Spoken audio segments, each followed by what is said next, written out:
శ్రీకృష్ణ గీతా సమాజం యొక్క 49వ వార్షికోత్సవ సందర్భాన్ని పురస్కరించుకుని ప్రస్తుతము 7 రోజుల కార్యక్రమంగా సప్తాహ కార్యక్రమంగా జరిపించుకుంటున్నాము. ఈ కార్యక్రమం భక్తులకు పెద్దలకు అందరికీ తెలియపరుచున్నాము. కృష్ణుడు భక్తోస్మి సహాయతి రహస్యం ఏదుకుంటుంది. భక్తుడు సత్యుడు 2 అర్జునుడు. అది భక్తి కావాలంటే మనం చెప్పకూడదు. తల్లి తండ్రి గురువు గారు వాళ్ళ ఎవరైనా ఉంటే భక్తి మనకి ముందుకు వస్తుంది. ఎందుకంటే వాళ్ళ చదివించుకుని మనం బయటపడితే అది మనల్ని భక్తి తీసుకుంటుంది. ఒకసారి కృష్ణుడు అడగతారు, కృష్ణ పంచపాండవులు 5 మందిని నువ్వు కాపాడినావు, నాకు 3 మంది ఒక్కరు కూడా నువ్వు కాపాడలేదు ఏమంటే వాళ్ళు అంటారమ్మా, నీ చూపులు ఎప్పుడైనా ఏ విధంగా నోచుకొని ఉన్నాడా? నీ చూపులే తల్లి చూపులే నోచుకోలేదు, దైవం చూపులు ఎట్లనే నోచుకుంటాడు. కాబట్టి తల్లి యొక్క రూపం ఉంటే అన్న తల్లి కాపాడే తల్లి రూపం ఉంటే ఎంతకైనా మనకి సాధించుకోవచ్చు. ఇది ఆ మోక్షాన్ని సాధించడానికి భగవద్గీతలో చెప్పిన సూక్తుల్ని మాతాజీ గారు గమనిస్తారు. భక్తుల్ని మాతల్ని ధరించాల్సిందిగా కోరుకుంటున్నాం. ఒకవేళ మనం మార్చి శుక్రవారం తెల్లవారి 10 గంటలకి ఇక్కడ దీప పూజ జరుగును. భక్తులందరూ పూజకి కావాల్సిన సామగ్రిని తీసుకొని రావాల్సిందిగా కోరుకుంటున్నాము. చివరిలో నేను చెప్తాను, లైవ్ ఉంటుంది సార్ అక్క.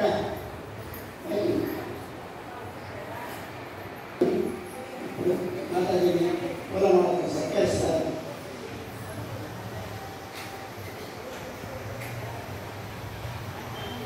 జై గురుదేవ్.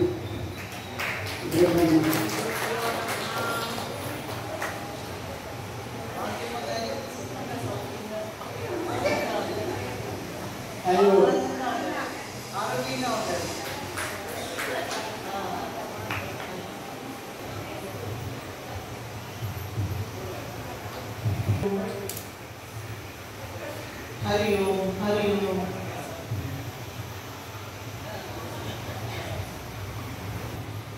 देवी की दे पूजा पाद पूजा, पाद पूजा, देवी की दे पूजा पाद पूजा, देवी की दे पाद पूजा, मंచి మనసుతో చేసే మల్లెల పూజ,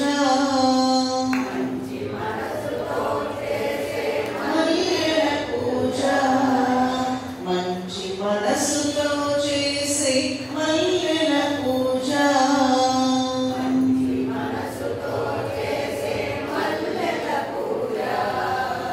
కలకాలం దేవికి కనకాంబరమాల,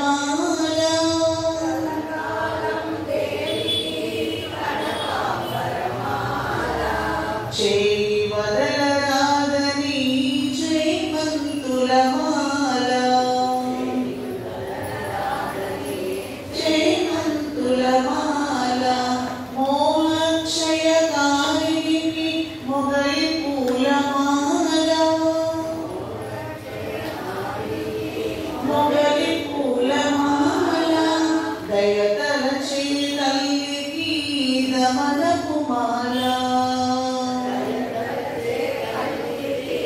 దమనపు మాల, దేవికి దే పూజ పాద పూజ, దేవికి దే పూజ పాద పూజ, మంచి మనసుతో చేసే మల్లెల పూజ, మల్లెల పూజ, గుండెలోన దేవికి గులాబీల మాల,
మందస్మిత వదనకు మాలతీ మాల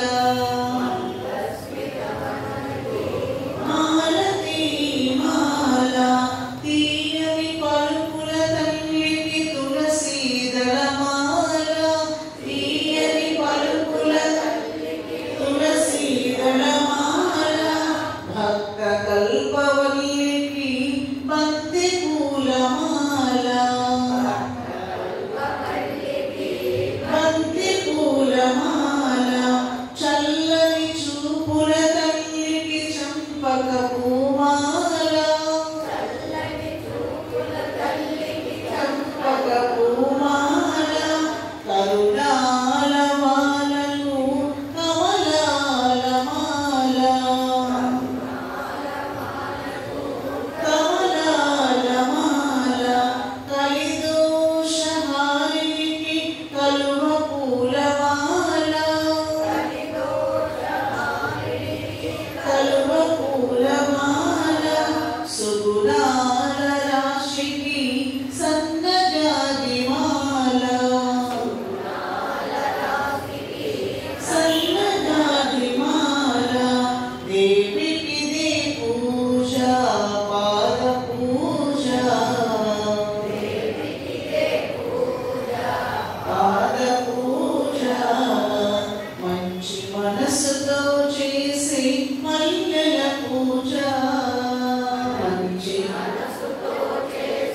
మల్లెల పూజ మంచి మనసుతో చేసి మల్లెల పూజ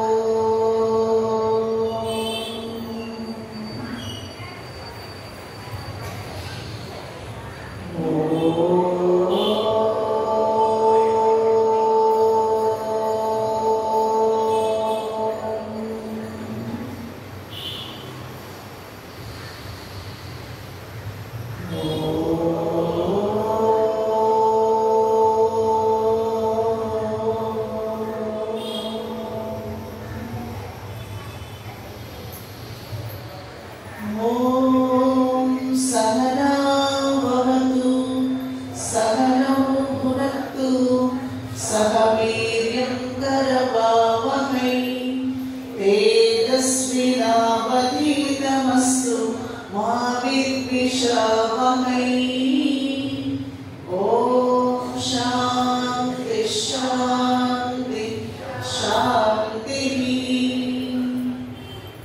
ఓం గురుర్బ్రహ్మా గురుర్విష్ణు గురుదేవో మహేశ్వరః గురురేవ పరం బ్రహ్మ తస్మై శ్రీ గురవే నమః ఓం పార్థాయ ప్రతిబోధితాం భగవతా నారాయణేన స్వయం వ్యాసేన గ్రథితాం పురాణమునినా మధ్యే మహాభారతం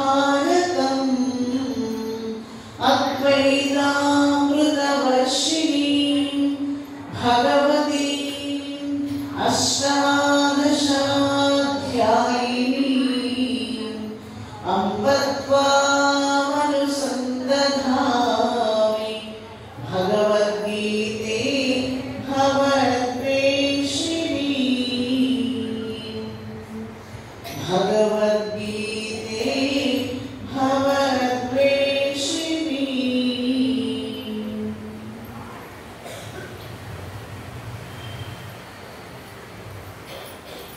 హరి ఓం.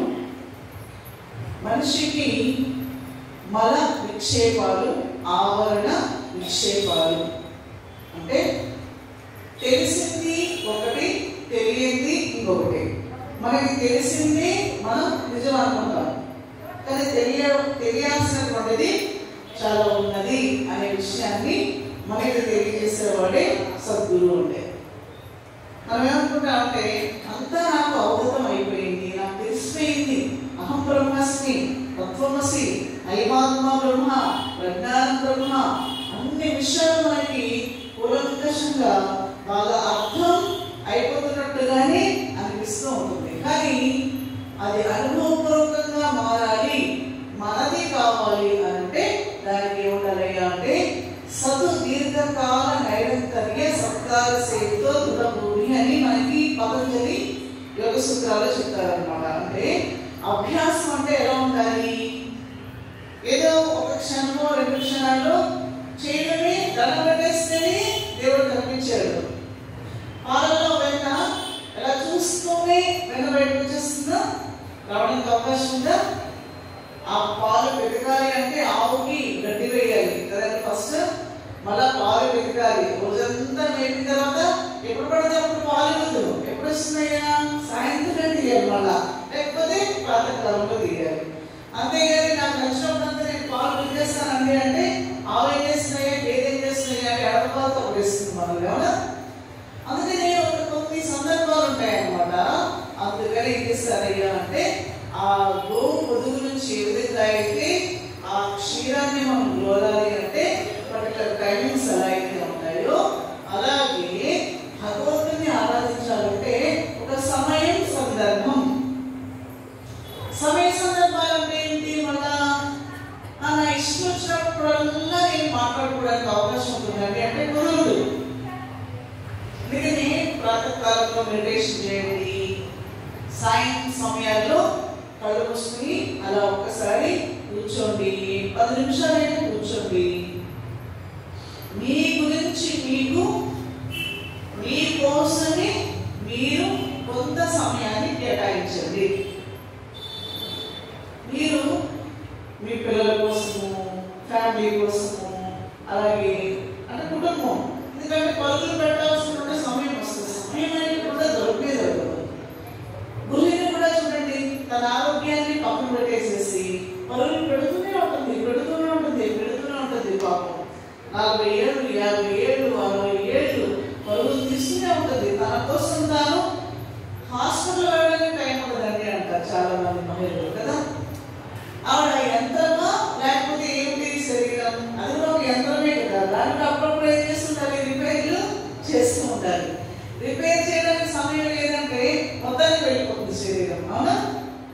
అందుకని భగవంతుడు ఏం చెప్పాడయ్యా అంటే సత్తు దీర్ఘకాల నైరంతర్య సత్కార సేవితో దృఢభూమి అంటే ఇష్టంగా చేయక కష్టం లేకుండా అభ్యాసం చేయగలగాలి. అలా చేస్తేనే ఈ ఆవరణ విక్షేప బలాలైనటువంటివి నెమ్మదిగా వెళ్తూ ఉంటాయి. ఇవి ఒక్కొక్కరు ఒక్కొక్క రకంగా ఉంటాయి. 3వ అధ్యాయంలో చెప్పారు కదా, ధ్రువేణ ప్రియతే భక్తి యథాదర్శో మలినచ. ఏం చెప్పారండి? అద్దం మీద దుబ్బలాగా కొంతమంది ఉంటుందట మాయ. కొంతమందికి ఎలా ఉంటుందండి అంటే ఎక్కడో పొగుస్తుంటుంది అన్నమాట కొండల పైన. మనం ఏమనుకుంటాము? అక్కడ అగ్ని ఉందండి అనుకుంటాం కదా. ఎవరైనా వెళ్ళి ఊదుతారా అని? అది గాలి ఆటోమేటిక్గా దావాలని వచ్చేస్తున్నారు. ఎవరు ప్రయత్నించలేదు.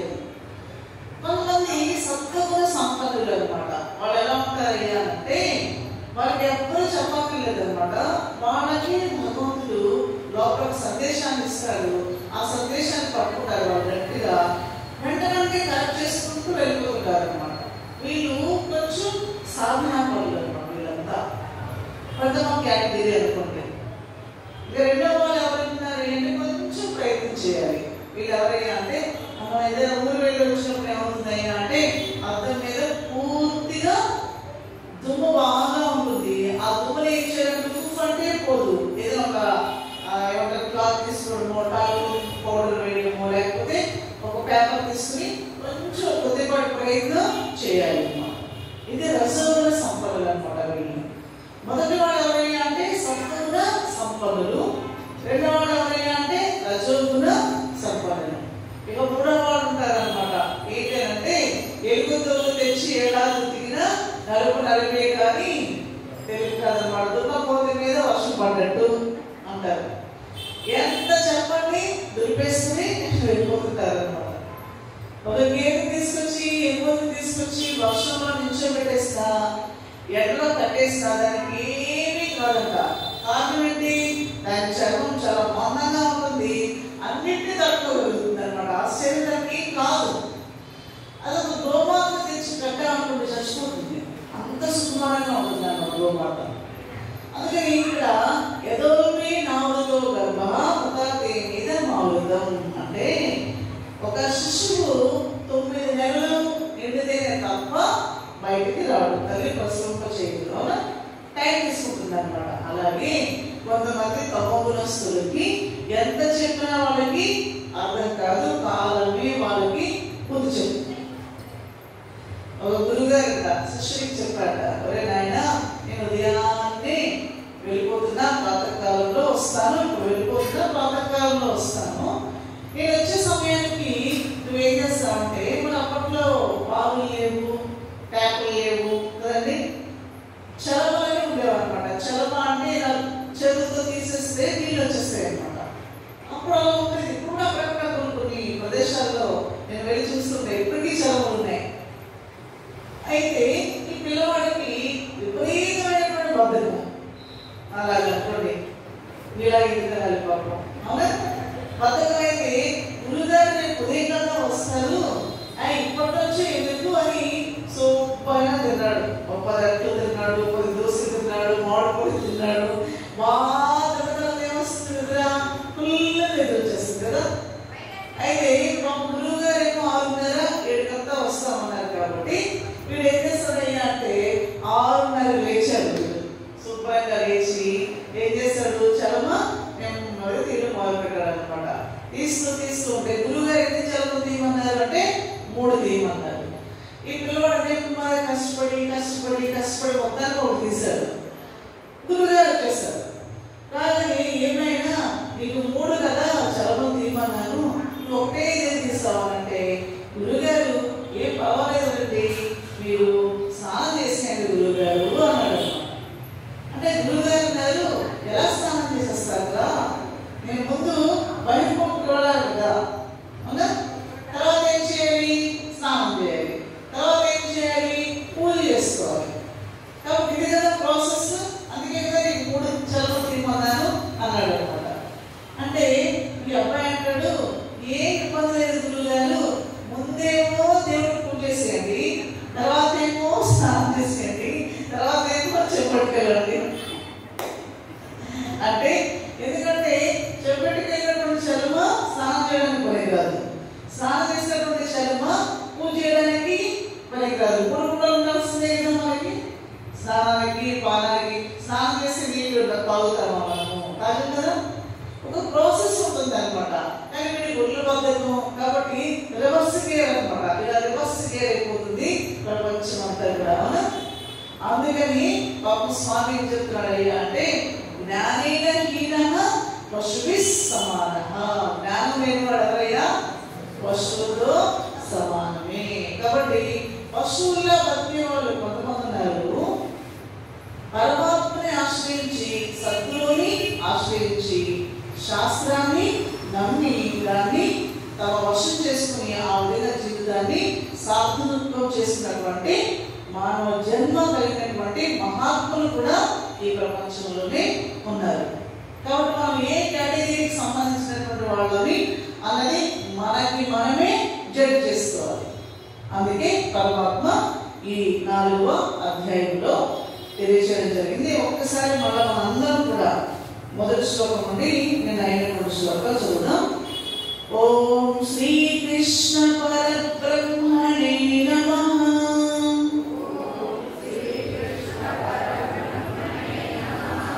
శ్రీమద్భగవద్గీత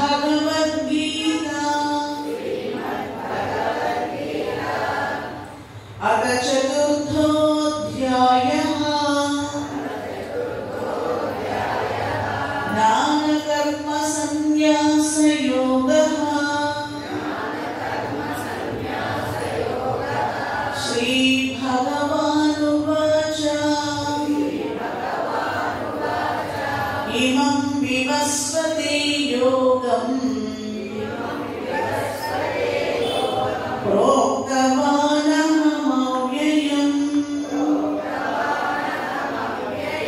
వివస్వాన్ మనమే ప్రాహ మనురిక్ష్వా కవే బ్రవీత్ ఏవం పరంపరా ప్రాప్తం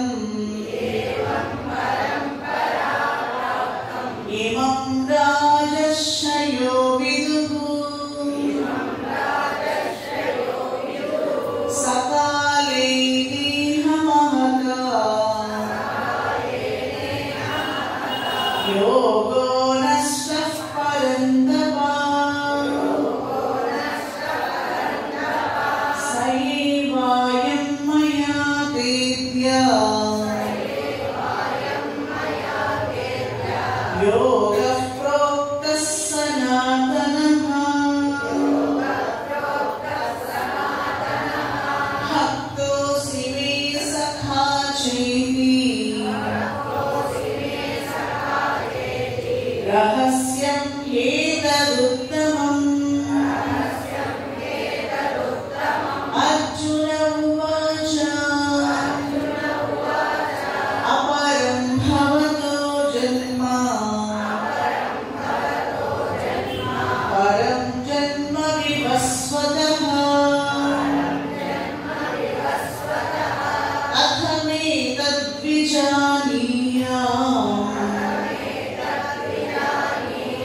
త్వమాదౌ ప్రోక్తవానితి. ఇక్కడ స్వామి ఇమం వివస్వతే యోగం ప్రోక్తవాన్ మిహ మవ్యయం. ఇక్కడ ఏమన్నారు స్వామి, ఈ యొక్క గొప్ప యోగాన్ని నేను సృష్టికి పూర్వమే తెలియజేశాను. ఎవరికి అంటే వివస్వాన్ మనమే ప్రాహ. నేను వివస్వంతునికి అంటే సూర్య భగవానుడికి ఉపదేశించాను. ఆయన ఎవరికి చెప్పారయ్యా అంటే మనువుకు చెప్పాడు. మనువు ఎవరికి చెప్పారండి అంటే ఇక్ష్వాకునికి చెప్పారు. వీళ్ళంతా కూడా ఆదర్శులే. మరి నీవు ఏ వంశంలో ఉంటావు నాయన అంటే నువ్వు కూడా ఆదర్శే. కృష్ణ పరమాత్మ మాత్రం ఆయన మాత్రం క్షత్రియ వంశం కదా, ఆయన కూడా క్షత్రియుడే. కాబట్టి ఈ విధంగా ఈ యొక్క గొప్ప యోగాన్ని నేను అందరికీ చెప్పుకుంటూ వచ్చాను. అయితే కాలక్రమంలో ఏమైపోయిందయ్యా అంటే ఇక్కడ స్వామి ఏవం పరంపరా ప్రాప్తం ఇమం రాజర్షయో విదుః సకాలే దేహమహతా యోగో నష్టః పరంతప. పాపం ఈ యోగం అంతా కూడా ఏమవుతుందండి అంటే నష్టం అయిపోయింది, కాలగర్భంలో కలిసిపోయింది.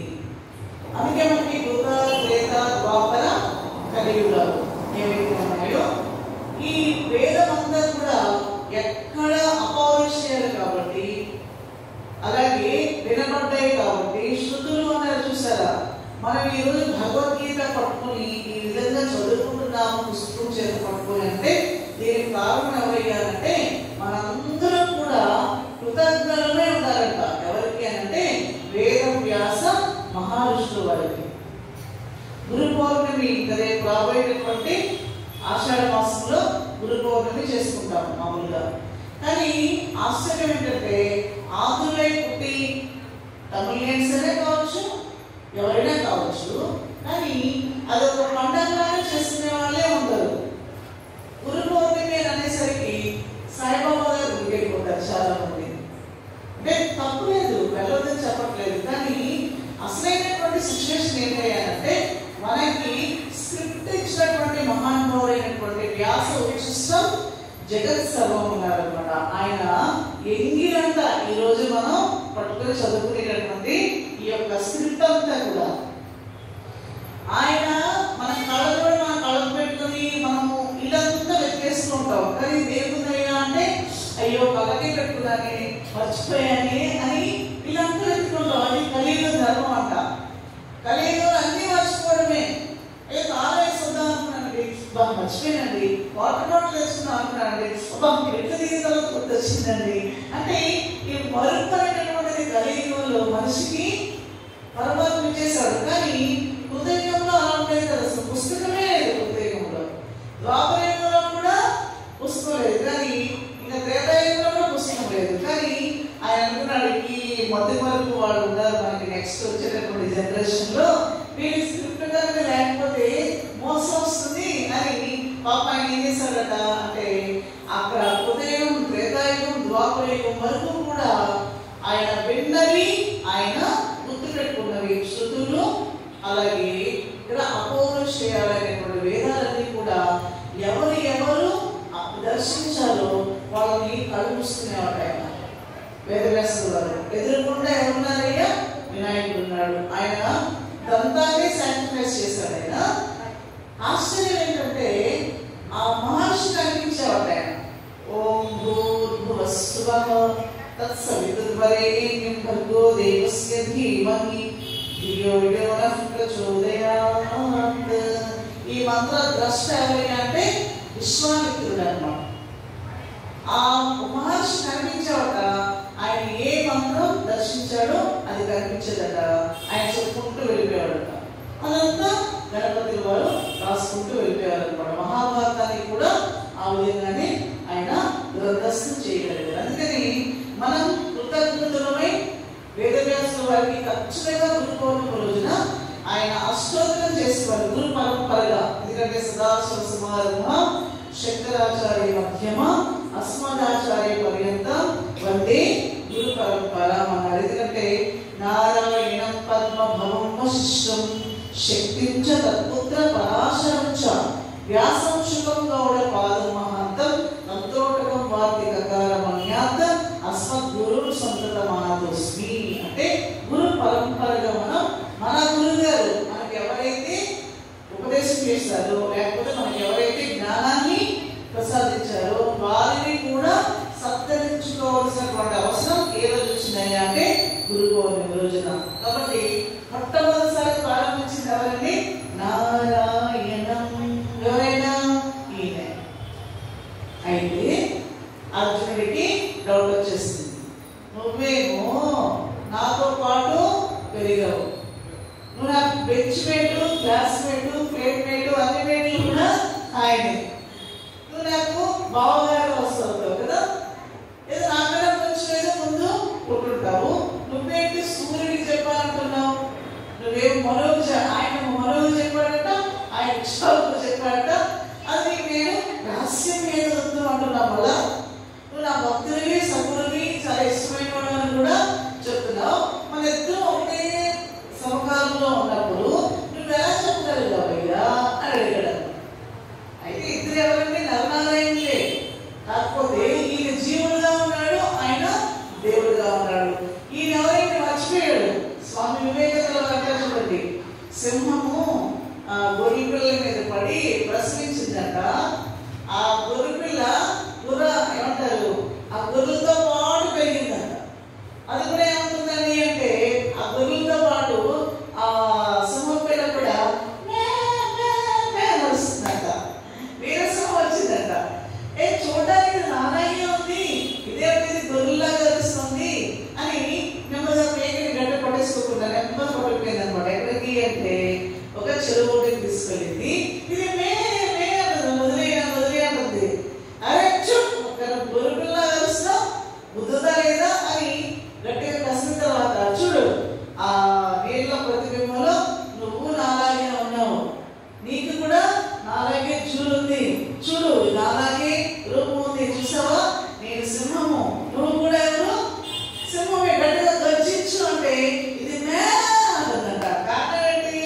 ప్రాక్టీస్ చేసింది అనమాట కదా, గొర్రెలతో పాటు. అలాగే జీవుడికి తన స్వరూపం ఏంటో తనకి తెలియలేదు అర్జునుడు. కాబట్టి పరమాత్మకి తాను ఎందుకు వచ్చాడో ఎరుగ్గా ఉందన్నమాట. కాబట్టి ఎరుకతో జీవించండి అని చెప్పేదే భగవద్గీత. మనల్ని మనం గుర్తు తెచ్చుకునేదే మన స్వరూపము పరమాత్మ స్వరూపమే అని మనల్ని గుర్తింపజేసేదే మనకి భగవద్గీత. కాబట్టి అందుకే అర్జునుడు ప్రశ్న వేశాడు. ఏంటంటే స్వామి అపరం భవతు జన్మ పరం జన్మ వివస్వతః భవతః. ఈ యొక్క జన్మ అపరం ఇటీవలగా వచ్చింది. అయితే వివస్వతః పరం జన్మ అంటే నీవు ఆదౌ ప్రోక్తవాన్ ఇంతకుముందు ఎప్పుడో చెప్పమని అంటున్నావు కదా. ఇది ఏ విజానీయం. దీన్ని నేను ఏ విధంగా అర్థం చేసుకోవాలయ్యా వాళ్ళు చెప్తున్నా అని చాలా ప్రశ్న చాలా గమ్మత్తుగా ఆడడం జరిగింది. చూడండి, ఇదే అర్జునుడు మనకి 10వ అధ్యాయం దాటిన తర్వాత 11వ అధ్యాయం నిన్న పిల్లలంతా కూడా చూడండి ఎంత బాగా చెప్పారు కదా. విశ్వరూప సందర్శన యోగం ఎంత బాగా చెప్పారు కదా వాళ్ళంతా. అయితే దాంట్లో ఆయన యొక్క స్టాండర్డ్నెస్ అన్నమాట, అంటే అవగాహన సాహిత్యం అంటారు, అవగాహన రాహిత్యం కాదు. ఆయన యొక్క అవగాహన స్థితి పెంపొందింపబడింది అన్నమాట. ఎక్కడికి? 11వ చాప్టర్కి. ఎప్పుడైతే విశ్వరూప సందర్శన యోగం పరమాత్మ చూపించాడో ఆయనకు అర్థమైపోయింది, బాబోయ్ సఖేతి మత్వా ప్రసభం యదుక్తం హే కృష్ణ హే యాదవ హే సఖేతి. అయ్యో స్వామి, నిన్ను ఇంత ముందంతా కూడా అచ్యుత కేశవ జనార్దన ముకుంద అని పిలిచాను, కానీ పరంధామ పరమేశ్వర పురుషోత్తమ దేవదేవ జగత్పతే ఎప్పుడు వచ్చిందండి? విశ్వాసం మొదలు పెట్టాడు ఆయన. ఎందులో? విశ్వకృష్ణ వశంకారు భూతభవ్య ప్రభు భూతకృత భూతభృత అని ఎప్పుడు మొదలు పెట్టాడండి? 11వ అధ్యాయం వచ్చేసరికి ఈయనకి స్టాండర్డ్నెస్ పెరిగిపోయింది అనమాట. ఎవరికి? అర్థమైపోయింది అర్జునుడికి. అలాంటి స్థాయి మనకు కూడా రావాలి, అంతే కదండి. పాపం ఈ 4th చాప్టర్లో మాత్రం ఆయన అదేంటి బావా, నువ్వు నాతో పాటే కదా పుట్టావు, నాకన్నా కొంచెం ముందు పుట్టుంటావు అంతే కదా, భలే భలే చెప్తున్నా బావా నువ్వు సూర్యుడు చెప్పేశాడంట. అంటే ఒక వ్యక్తిగా నువ్వు సూర్యుడు చెప్పిస్తావా? అరే రాష్ట్రం వాళ్ళు మాట్లాడుతున్నానా? మొక్కలు కానీ ఎవరు మాట్లాడండి. ఇప్పుడు భగవానుడు అడుగు చెప్తున్నాడు అనమాట. ఇది చూడండి, శ్రీ 5వ శ్లోకం. శ్రీ భగవానువాచ బహూని మే వ్యతీతాని జన్మాని తవ చార్జున కామ్యహం వేద సర్వాణి నత్వం వేత్థ పరంతప.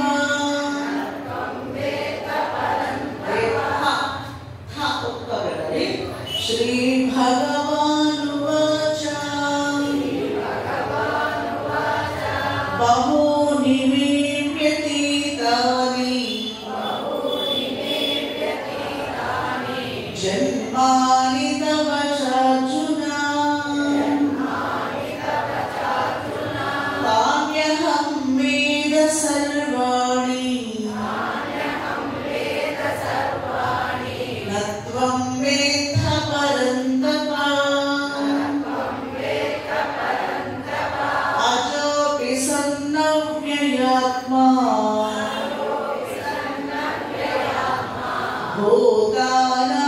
భూతానామీశ్వరోపి సన్న ప్రకృతిం స్వామధిష్ఠాయ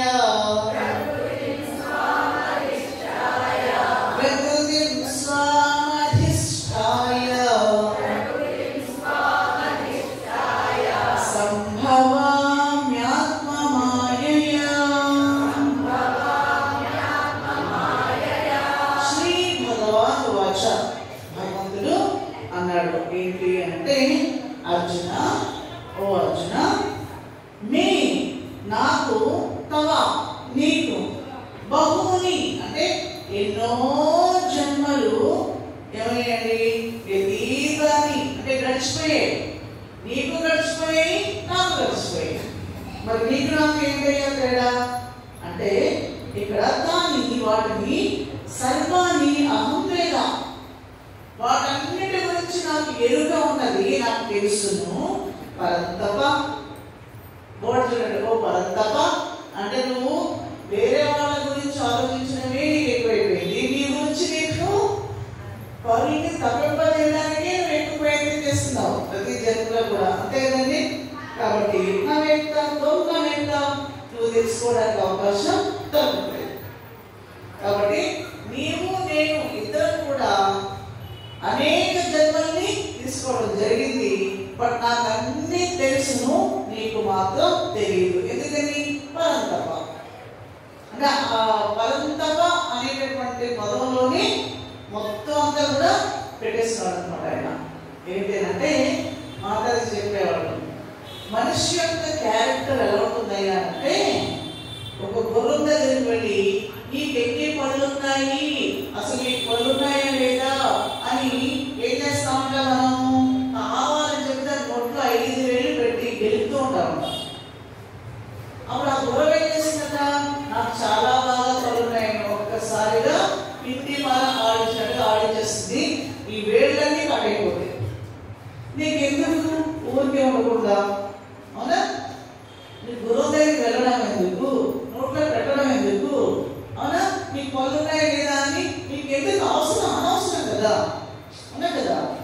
అవసరమైనటువంటి పని మాత్రం మనం చెయ్యము, అనవసరమైనటువంటి పనులు మాత్రం మనం ఎక్కువ చేస్తుంటాం కదా. మామూలుగా మా గురుజీ చెప్తూ ఉంటారు, ఒక చిన్న చెట్టు అడుగులో గట్టిగా అరుపు వినిపిస్తుందట, నన్ను రక్షించండి రక్షించండి రక్షించండి రక్షించండి అని. ఎవరైనా ఒక ఆయన పంపి ఎవరు ఆ దోవలో వెళ్ళడమే చాలా తక్కువ మంది వెళ్తారు. సరే అరుస్తున్నాడు కదా అని పరిగెత్తుకుంటే వెళ్ళి చూస్తే ఒక ఆయన చెట్టు తొరలో ఇరుక్కుపోయి ఉన్నాడు. ఆయన చెట్టు తొర్ర ఉంటుంది చూసారు, మీకు అర్థమైంది, చెట్టు తొరలు ఉంటాయి, దాంట్లో ఇరుక్కుపోయాడంట ఆయన. అయితే ఏమైనా ఆయన ఇందులో ఇరుక్కుపోయాము, ఎందుకు ఇరుక్కుపోయానంటే నేను ఇలాగే బాటసారి నడుచుకుంటూ వెళ్తున్నాను, ఆ చెట్టు తొర కనిపించింది, నేను వెళ్ళి అందులో వెనక్కిలా జారబడితే ఎలా ఉంటుందో అని ఒక చిన్న ప్రయత్నం చేశాను, అంత ఇరుక్కుపోయాను, ఎరకపోయి ఇరుక్కుపోయి ఇదే అన్నమాట కదా.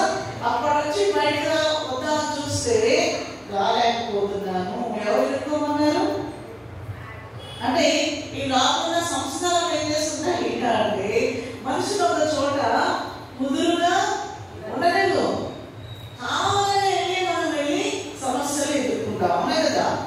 దాన్ని మళ్ళా వెనక్కి మనం బయటకు రావాలంటే సద్గురు ప్రతి జన్మలో మనకు దొరుకుతాడా? ప్రతిసారి మనల్ని వదిలించడానికి ఆయన మనతో పాటు ఉండడానికి ఏదైనా మనకు అదృష్టం ఉండాలి కదా. మనుష్యత్వం ముముక్షత్వం మహాపురుష సంశ్రయ అన్నారు. ఎందుకంటే దైవ అనుగ్రహం లేకపోతే మనిషి జన్మ రాదు, మోక్షం పొందాలి అనేటటువంటి ఇచ్చ రాదు. ఒకవేళ ఇచ్చ వచ్చినా కూడా అలాంటి మహాత్ములు మనకి దాచుకోవడానికి సద్గురులు మనకి కరెక్ట్గా ఉండాలో దొరకాలి కదా. మనకి రామకృష్ణ వంశం అంటారు, ఒక కప్ప అరుస్తూ ఉంటుందంట, ఒక పాము నోట్లో ఉందంట, అది బెక్కబెక్క అరుస్తుంటారు. అటు కప్పని పాము మీద లేకపోతుంది, కప్ప కూడా బయటికి రాలేకపోతుంది.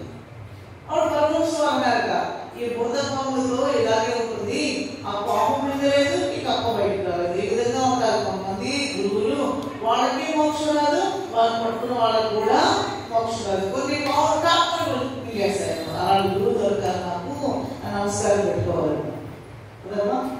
అందుకని పరంతప అంటే పరులని తప్పింప చేయడంలో గ్రేట్, యుద్ధం చేయడంలో చాలా గ్రేట్. అంటే ప్రపంచంలో నాకు ఇన్ని కార్లు ఉన్నాయండి, నాకు ఇంత డబ్బు ఉందండి, నాకు ఇంత పేరు ఉందండి, నాకు ఆరోగ్యం బాగాలేకపోతే వేరే దేశాలకు వెళ్ళి చూపించుకునేటటువంటి కెపాసిటీ నాకు ఉందండి, మా వాళ్ళంతా డాక్టర్ లేనండి, అవునా. కానీ కరెక్ట్ సమయం ఆసన్నమైనప్పుడు ఇంతే కాదు తెచ్చుకుంటాడు. ఏ డాక్టర్ పని నేను కరోనా వచ్చినప్పుడు ఏ విధంగా వెళ్ళిపోయాడో మన కళ ముందే నీట్గా చూపించేస్తుంది తల్లి, కరోనా తల్లి, అవునా. నమస్కారం పెట్టాలి తల్లి, ఎందుకంటే నమ్మ కళ్ళు తెరిపించావమ్మా కరోనా తల్లి అని పెట్టాలి. ఎందుకంటే డబ్బు మంచి లేదు, పద్ధతి మంచి లేదు కదండి. ఓ అహంకారంతో జరగేటటువంటి వాళ్ళందరికీ ఒక గొడవలు పెట్టని చెప్పాలి కదా.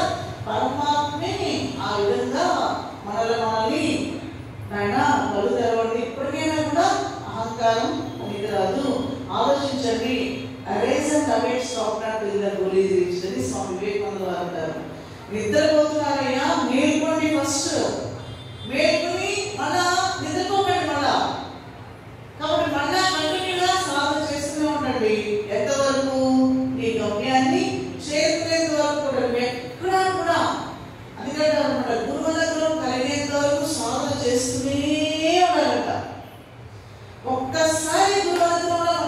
వెళ్ళిపోయామా ఇంకా ఆయన మనల్ని చూసుకుంటూ ఉంటాడు అనమాట. ఆయన కూడా వెళ్ళిపోయామా అంతవరకు చాలా జాగ్రత్తగా సాధన చేస్తూ ఉండాలి అన్నారు. అందుకే ఓ పరంతమా నీవు ఎరుగవు నేను ఎరుగదు. కాబట్టి అవతారమూర్తి యొక్క జన్మం వేయడం కొద్ది ఆయన కర్మ కోసం జన్మ కాదు, ఆయన పుట్టాలి కాబట్టి పుడుతున్నాడు. అందుకని ఏ రూపాన్నైనా తీసుకోగలుగుతాడు, ఏ పాత్రలో అయినా కూడా ఆయన ఒదిగిపోతాడు కదండి. తోలు బొమ్మలు ఆట చూడండి ఎంత బాగుంటుందో, అన్ని బొమ్మలన్నీ ఆడుతూ ఉంటాయి. వెనక ఎవరైనా ఆడిస్తున్నారు, జగమంతా ఒక చదరంగమురా నీ ఒక ఆట బొమ్మమురా ఆడించేది దైవమురా ఆడేది జీవుడురా పదవే పదవే ఓ మనస పరమాత్ముని.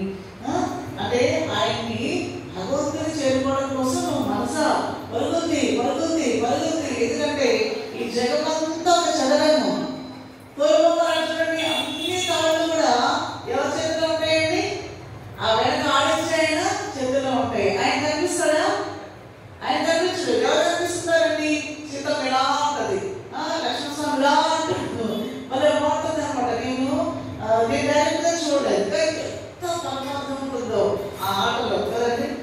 కాబట్టి నమ్మకం వేద పరంతప వేద, నాకు అన్ని విషయాలు తెలుసు, నీకు మాత్రం తెలియదు. అందుకని మత్స్య కూర్మ వరాహ నరసింహ మరి రామకృష్ణ అన్ని అవతారాలు దశావతారాలన్నీ కూడా ఆయన ఎత్తినప్పటికీ కూడా ఆయన గురించి ఆయనకి ఎరుక ఉన్నది. మనమేమో మర్చిపోతూ ఉన్నాం అన్నమాట. జీవుడుగా పుట్టినటువంటి వాడు కర్మ కోసం పుడతాడంట. అందుకే ఫ్రేమ్ చేయబడ్డ చిత్రలేఖ ముందు చూసారా, ఫోటోకి ఫ్రేమ్ చేశారనుకోండి, ఇది అలాగే ఉంటుంది కదులుతుందా. మనంతా కూడా ఫ్రేమ్ చేయబడ్డ జీవులు అంట. ఆయన ఫ్రేమ్ లేదు, ఆయన నేమ్ కూడా లేదు. ఎందుకంటే ఏ పేరుతో పిలిచినప్పుడు కూడా ఆయన పలుకుతారు. కాబట్టి అదే విషయాన్ని చెబుతూ అజోపి సన్న అవ్యయాత్మ, ఇది చాలా ఏమంటారు మనకి ఉపనిషత్తు యొక్క మంత్రం అన్నమాట. భగవద్గీతలో అక్కడ కూడా ఉపనిషత్ మంత్రాలు, అలాగే ధ్యాన సంబంధమైనటువంటి మంత్రాలు ఇవన్నీ కూడా శ్లోకాలు కాదు, మంత్రాలే. మనకి ఈశావాస్య ఏం చెప్పారు, ఈనోపనిషత్తులో ఏం చెప్పారు, అవే మంత్రాల్ని. ఎందుకంటే ద క్రీమ్ ఆఫ్ ఉపనిషత్ సిద్ధ భగవద్గీత అంట. భగవద్గీత ఏంటి, అన్ని ఉపనిషత్తుల యొక్క సమాహారమే భగవద్గీత. కాబట్టి ఇక్కడ అజహ అవ్యయ ఆత్మ భూతానాం ఈశ్వరోపి సన్ ప్రకృతి స్వం అధిష్టాయ సంభవామి ఆత్మమయ. నా మాయ ద్వారా నేను ఉద్భవిస్తూ ఉంటాను, ఈ ప్రకృతిని ఆశ్రయిస్తాను. నేనెవరికండి, అజహ. అజ అంటే పుట్టడము, అజహ అంటే పుట్టుకలేని వాడిని నేను. నాకు పుట్టాల్సినటువంటి అవసరమే నాకు లేదు కదండి. ఎవరి కోసం పుడుతున్నాడయ్యా అయ్యా అంటే వాచుడి అర్థమైనటువంటి పరమాత్మ ఒక రాముడిలాగా కృష్ణులాగా మనలాగే పాపం ఈ శారీరకమైనటువంటి బాధను అనుభవిస్తూ అనేక రకాలైనటువంటి కష్టాలని అనుభవిస్తూ అంత పెద్ద పరమాత్మ ఈ విశ్వాన్ని అంటే 14 భువనాలను కూడా పరిపాలించినటువంటి పరమాత్మ ఆ చిన్న రూపంలో రావడం అంటే ఎలా ఉంటుందయ్యా అంటే ఒక పెద్ద సముద్రంలో పట్టే చేప తీసుకొని ఈ బాటిల్లో పెట్టినట్టు ఉంటుందంట. అలాగే పెద్ద సముద్రంలో ఎదుగుతున్నటువంటి చేపని తీసుకొచ్చి బాటిల్లో పెడితే ఎలా ఉంటుంది, చిన్న గ్లాసులో పెడితే ఎలా ఉంటుంది. అంత కష్టాన్ని కూడా వాళ్ళు అనుభవించి మనకి మేలు చేద్దామని వాళ్ళు సంభవామి ఆత్మమాయ. అందుకే కదా దైవీయేషాగుణమయి మమ మాయ దురత్యయ మామేవయే ప్రపద్యంతే మాయామేషాం తరపుతే. అదే అంటారు, నా మాయ నన్ను ఆశ్రయిస్తే ఈ మాయ నిన్నేమీ చేయదు. నన్ను ఆశ్రయించకుండా మాయ పడుతున్నారనుకోండి ఏమవుతారండి, యా మాస సమాయ. ఏది లేదో దాని అంట పరిగెత్తుకుంటాం అన్నమాట. ఏది కాదో, ఏది శాశ్వతం కాదో దాని అంట మనం పరిగెత్తిస్తూ ఉంటాం. శుద్ధిగా రుచితాయిలో అంటారు ఆత్మబోధలో. ఏంటంటే సముద్రం ఒడ్డునంట ఆల్చిప్పలు ఎండకి మెరుస్తూ ఉంటాయంట. ఈ చిన్నపిల్లలు ఏం చేస్తారంట, అబ్బాబ్బా వెండి వెండి వెండి వెండి అని పరిగెత్తుకుంటూ వెళ్తారట. మరి ఇచ్చినాయి అంటే సముద్రం ఒడ్డున మంచి నీళ్లు ఉన్నాయని పరిగెత్తూ ఉంటారట. ఎందుకంటే ఆ ఇష్టమైన సూర్య భగవానుడి యొక్క కిరణాలు ప్రసరించడం వల్ల నీళ్లున్నాయి, ఎడారిలో కూడా నీళ్లున్నాయి అనేటువంటి భ్రమ కలుగుతుంది అనమాట. ఆ భ్రమకి పరిగెత్తుకుంటూ వెళ్ళి చూస్తే నీళ్లు లేవు, ఏమి ఉండవు. ఆ విధంగా ఈ జీవుడు ఏం చేస్తున్నాడు అయ్యారంటే ఈ ప్రకృతి వెంట పరిగెత్తునే ఉన్నాడు. ఎన్ని జన్మల నుంచి పరిగెత్తున్నాడో ఆయనకి తెలియదు. అందుకని అజోపిని సత్ అవ్యయాత్మ అంటే వ్యయం కానిటువంటి వాడు. ట్యాంక్లో నీళ్ళు అయిపోతే వ్యయం అయిపోతుంటాయి. అదే బావిలో నీళ్ళు ఊరుతూనే ఉంటాయి కదా. గంగాజలం ఎప్పుడైనా ఎండిపోయినట్టుగా మనకి పేపర్లో వచ్చిందా? మిగతా నదులైనా ఎండిపోవచ్చేమో, కానీ గంగాజలం మాత్రం ఎప్పటికీ ఎండిపోదు, ఎప్పటికీ వాసన రాదు. అందుకే పెద్దవాళ్ళు కాశీ వెళ్ళినప్పుడు, హరిద్వార్ వెళ్ళినప్పుడు, ఋషికేశ్ వెళ్ళినప్పుడు, ఉత్తరకాశీ వెళ్ళినప్పుడు, అలాగే నెక్స్ట్ గంగోత్రి తర్వాత గోముకు వెళ్ళినప్పుడు కూడా ఆ గంగాజలం తీసుకుంటారు. ఎందుకంటే మన ఇంట్లో ఎవరైనా జస్ట్ వెళ్ళిపోతే ఆ తులసి నీళ్లు గంగాజలంలో కలిపి నోట్లో వేస్తారు అన్నమాట. ఎందుకంటే మళ్ళీ ఏమైనా శ్వాస బయటకు వస్తుందేమో, ఎక్కడైనా ఊపిరి అయిపోయిందేమో మళ్ళీ ఊపిరి బయటికి వస్తుందేమో ఉద్దేశంతో నోట్లో జలం వస్తారు. అవునే కదా. కొంతమంది రాకూడదు దేవుడానికి వస్తారు, కొంతమంది రావాలని వస్తారు. అది మన ప్రారంభాన్ని బట్టి ఉంటుంది అనమాట. ఎవరిని ఏమనడానికి వీలేదు. అందుకని అజహ అవ్యయ అవి అంటే ఈ ప్రపంచాన్ని అంతటినీ కూడా నేను నిబిడీకృతమై ఉన్నప్పటికీ కూడా కావాలని స్వమాత్మ మాయ, నా మాయ చేత నన్ను నేనే సృజించుకుంటాను. నన్ను ఎవ్వరు కూడా సృజించాల్సిన అవసరమే లేదు. కాబట్టి జీవుడేమో కర్మగతుడు, భగవంతుడేమో ఎవరిని ఆయన కావాలంటే తీసుకుంటాడు. అందుకే మనకి భక్తుల చరిత్ర చదివేటప్పుడు బాగా అర్థం అవుతుంది. ఒక ఆయన మొత్తంలో కట్టమే పడతాడు ఒక రూపంతో, అదే రూపంతో భగవంతుడు ఏం చేస్తాడు మళ్ళా ఇంకో చోట పనిచేస్తూ ఉంటాడు. అది ఎన్ని రూపాయలు తీసుకునేటువంటి అవకాశం ఎవరుకుందయ్యా? సముద్రం దగ్గరికి వెళ్ళిన తర్వాత ఆ నీరు ఎంత గ్లాసులో పోస్తే అదే నీరు చెప్పులో పోసినా ఆ స్టెప్ ఆకారం వచ్చేస్తుంది. లేదంటే పెద్ద ట్యాంక్ తీసుకెళ్తారంటే ట్యాంక్ నుండే నీళ్ళు వస్తుంది. ఎన్ని నీళ్లు పడుతున్నా నీళ్ళు అయిపోయాయని చెప్పి సముద్రం ఎప్పుడైనా కూడా ఎండిపోయినట్టు మనకి ఏమైనా వచ్చిందా? మీరేమి చెప్పిపోయిందండి సముద్రం అంతా ఎండిపోయిందంట అని చెప్పండి మనకి పేపర్లో వచ్చిందా? వాడు పరమాత్మ ఏ రూపాన్నైనా ఏ నామంతో అయినా కూడా ఆయన పిలవడానికి అవకాశం ఉంది. కానీ మనం మాత్రము ఒకటే రూపమే ఒకటే నామమే, రెండు పేర్లతో పిలిస్తే మనం మనల్ని పిలిచి ఏ పిలుపైతే మన శరీరానికి అలవాటు అయి ఉంటుందో కదండి ఆ పిలుపుతో పిలిస్తే పలుకుతామా? వేరే పిలుపు పలిస్తే మనం పలుకుతామా? వేరే రూపాన్ని తీసుకోగలుగుతాము మనం. కాబట్టి శరీరం అనేటటువంటిది ఈ షట్ వికారాలకి లోనవుతుంది. కాబట్టి మనం పుట్టినప్పుడుగా ఉండలేము. 40, 50, 60, 70 ఇయర్స్ వచ్చేసరికి రోజు రోజుకి శరీరం ఏమవుతుంటుందండి? అలా జనం అవుతూనే ఉంటుంది అనమాట. అస్థి జాయితే వర్ధతే వికల్పతే అపక్షేతి వినశ్యతి. షట్ వికారాలు శరీరానికి మరి ఉన్నాయి. ఈ దశలన్నింటినీ కూడా పొందాల్సిందే. అదే రాముడు ముసలోడు అయ్యాడని మనం ఎప్పుడైతే చదువుతున్నామా రామాయణంలో? రోజు మార్నింగ్ కూడా వింటున్నారు కదా. కృష్ణయ్య ముసలిగా అయిపోయాడండి. ఉందా?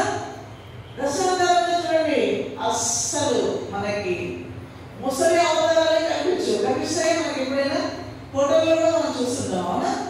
కావాలంటే ముసలి వేషంలో వస్తాడు ఆయన, వేరే విషయం. ముసలి వేషంలో రావాలని కూడా వస్తాడు ఆయన. కానీ ఎంత ఆశ్చర్యం అంటే పరమాత్మ మనల్ని ఉద్ధరించడం కోసమే ఆయన ఉద్భవిస్తాడు. దేనికోసం అంటే ఇక్కడ మంచి ఉదాహరణ అందరికీ వచ్చినటువంటి శ్లోకం చూడకుండా కూడా చెప్పేస్తారు చాలా మంది శ్లోకాన్ని.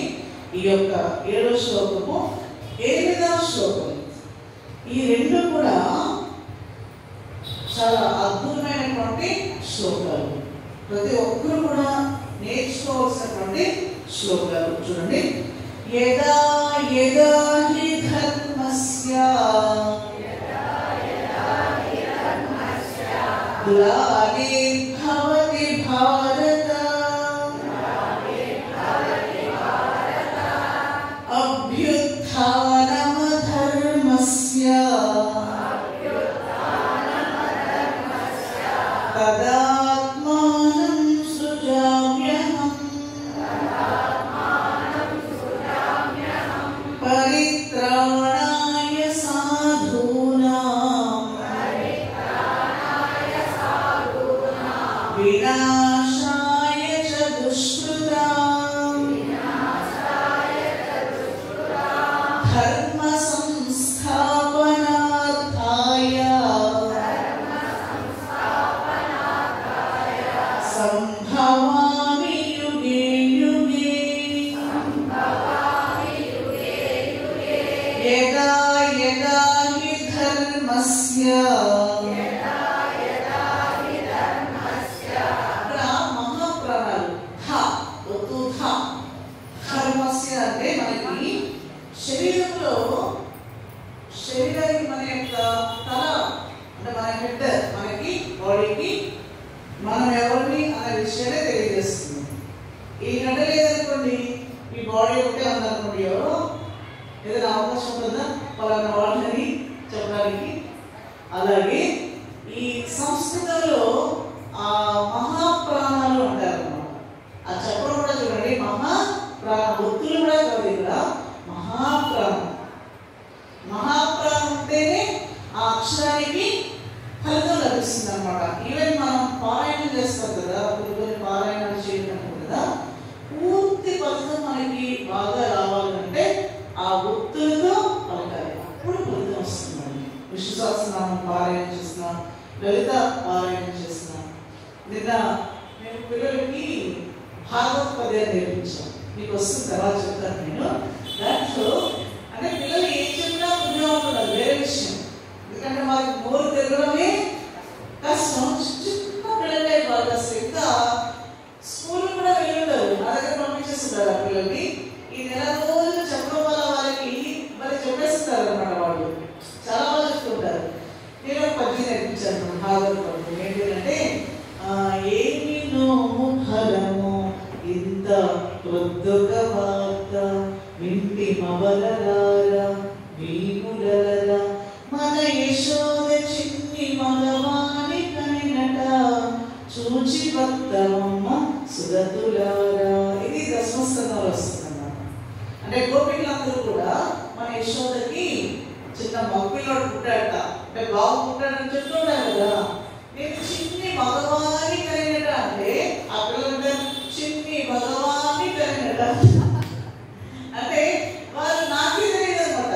ఊరికే టీవీలో ఎవరు వచ్చారు కదా పాడుతున్నామా అంటే వాళ్ళు పాడుతూ ఉంటే చిన్ని మగవాణి ఏకంగా మగవాడు అన్నట్లే వాళ్ళు. అంటే వాళ్ళ స్థాయి నుండి మనకన్నా గొప్ప స్థాయి అనిపిస్తుంది అనమాట. అంటే వాళ్ళు భగవంతుడే ఉద్భవించాడని చిన్నపిల్లలే, వాళ్ళకి ఏం తెలుసు. కాబట్టి ఏంటంటే ఆ మహాప్రాణానికి అంత విలువ ఉంటుంది అనమాట. నిర్దేవత్వం అందా అంటున్నాడట ఎవరు? కుంభకర్ణుడు. ఈ సరస్వతి మాతని బ్రహ్మ ఏం చేశారు అయ్యా అంటే, ఒక్క క్షణం పక్కకు వెళ్ళమ్మా ఆయన నోట్లో నుంచి అని చెప్పాడు. బ్రహ్మ ఎప్పుడైతే ఏం నోరు కావాలనైనా అనగానే నిద్ర ఉందంట. నిర్దేవత్వం అందాలనుకున్నాడు, కానీ ఏమన్నాడండి? నిద్ర, నాకు నిద్రను ప్రసాదించు అని బాగుంటుంది. చూడండి, చిన్న ప్రొనౌన్సియేషన్లోనే తేడా అంతే.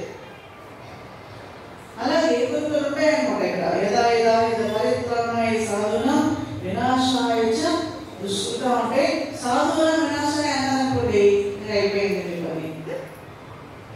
అవునా? పరిత్రాణాయ సాధూనాం అన్నారు. తర్వాత ఏమన్నారు?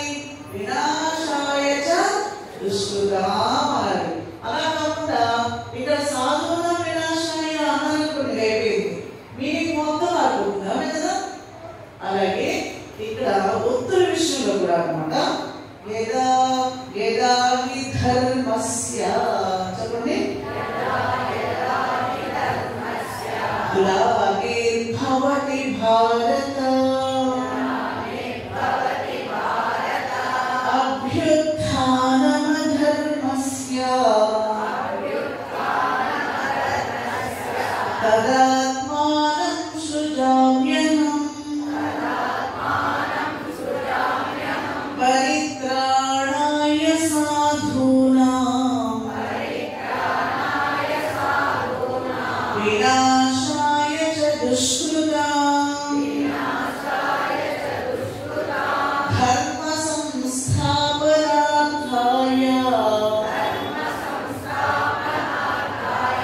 సంభవామి యుగే యుగే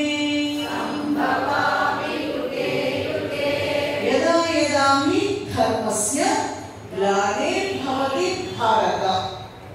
భారత అంటే ఓ భారత అంటే జ్ఞానంలో రమించి ధరించేటటువంటి ఓ అర్జున, యదా యదా హి ధర్మస్య ఎప్పుడెప్పుడైతే ధర్మానికి గ్లాని అంటే హాని కలుగుతుందో, అభ్యుత్థానం అధర్మస్య ఆ అధర్మాన్ని నేను ఏం చేస్తున్నానయ్యా అంటే మరి ఆ అధర్మాన్ని కింద చెయ్యి, ధర్మాన్ని కింద చెయ్యి, అధర్మానేమో పై చేయకూడదు.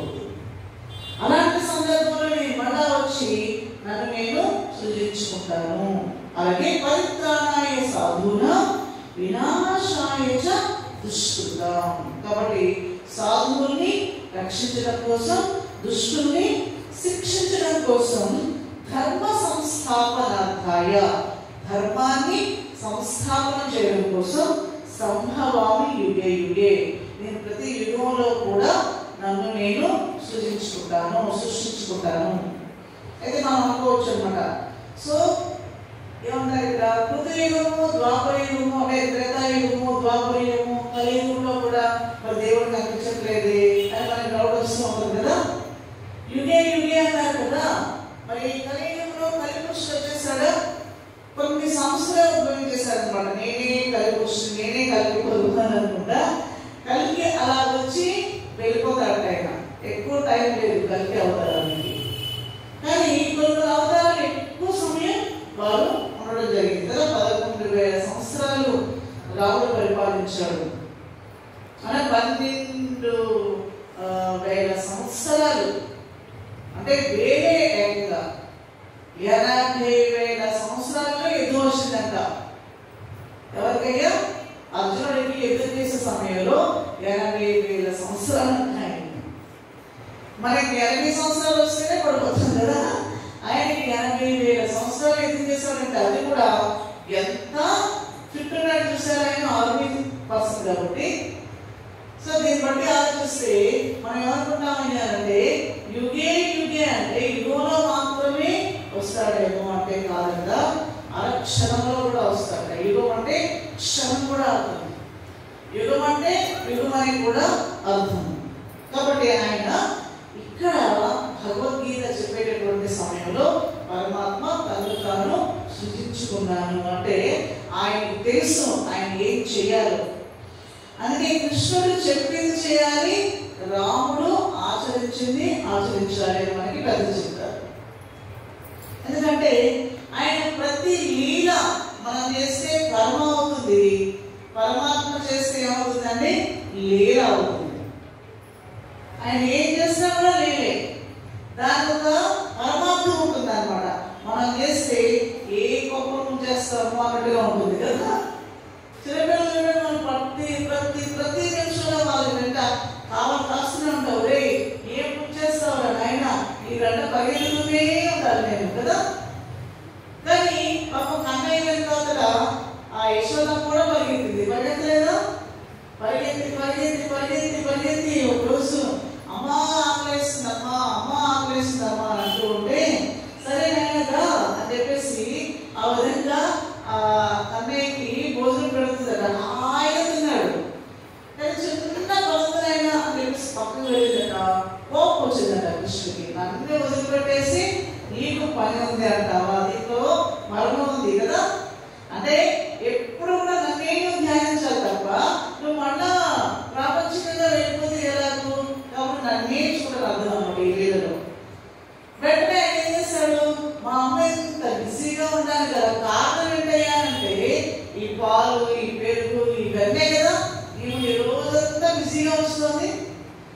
మరి బిజీని తీసి పడేస్తే పని అయిపోతుందని ఏం చేస్తాడు ఆయన?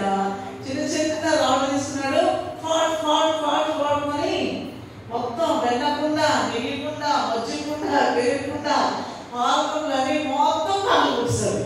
ఇల్లంతా చిన్న వందరైపోయింది అనమాట. ఇంకా ఆవిడకి ఎక్కడ లేనటువంటి భద్రకాయ అవతారం వచ్చేసింది అనమాట. కారణం ఏంటి? కృష్ణుడే. కానీ ఏం చేస్తాడు ఈయన? జస్ట్ ఒక గ్లాస్ తో మజ్జిగ ఒలుగుతుందేనే మనం ఎత్తుకోవడానికి ఇబ్బంది పడతాం కదా.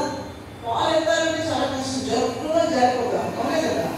వెన్న అయితే ఇంకా జారిపోతాం, నెయ్యి అయితే మరీ ప్రమాదం, అవునా? అదే ఎంత పని చేస్తాడా వీడు, అదే అంతా మొత్తం క్లీన్ చేయాలంటే నేను ఎంత కష్టపడాలని పాపం క్లీన్ చేసి మొత్తానికి అలసిపోయి చెమటలు వచ్చేసి కదా విపరీతమైనటువంటి అలసిపోయి ఆవిడ లోనైపోయింది అనమాట. అప్పుడు ఏం జరిగింది అయ్యా అంటే, వీడు ఎక్కడున్నాడో ముందు చూద్దామని చూస్తే ఆ వెన్న ఉంటుంది చూసారా, 10 కుండల నుంచి 2 చేతులు పెద్ద పెద్ద ముద్దలు పట్టుకున్నాడు.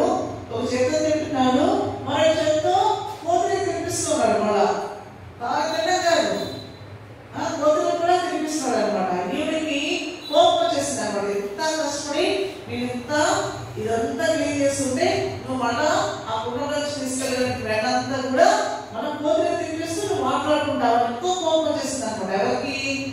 ఈ పని పడతాను అని చెప్పి స్ట్రైతుంది. ఇంకా పరిగెత్తి పరిగెత్తి పరిగెత్తి పరిగెత్తి మొత్తానికి అలసిపోయింది. మొత్తానికి పాపం అనుకున్నాడు పరిగెత్తించకూడదు, చాలా అలసిపోయినట్టుందని కావాలని పట్టుబడ్డాట. ఎవరికి పట్టుబడినటువంటి మా పరద్దాముడు ఆవిడకి పట్టుబడిపోయాడు అనమాట. కన్నా ప్రేమ, పెంచిన ప్రేమ అంటారు చూసారా, ఆ ప్రేమకు వశమైపోయాడు అనమాట. ఆవిడకి చోట్లన్నీ గారిపోయి మొత్తం అంతా శరీరం అంతా కూడా అస్తవ్యస్తం అయిపోయింది అనమాట. ఈ లోపల ఉండగా మీకు చెప్తారని ఏం చేస్తున్నాడు?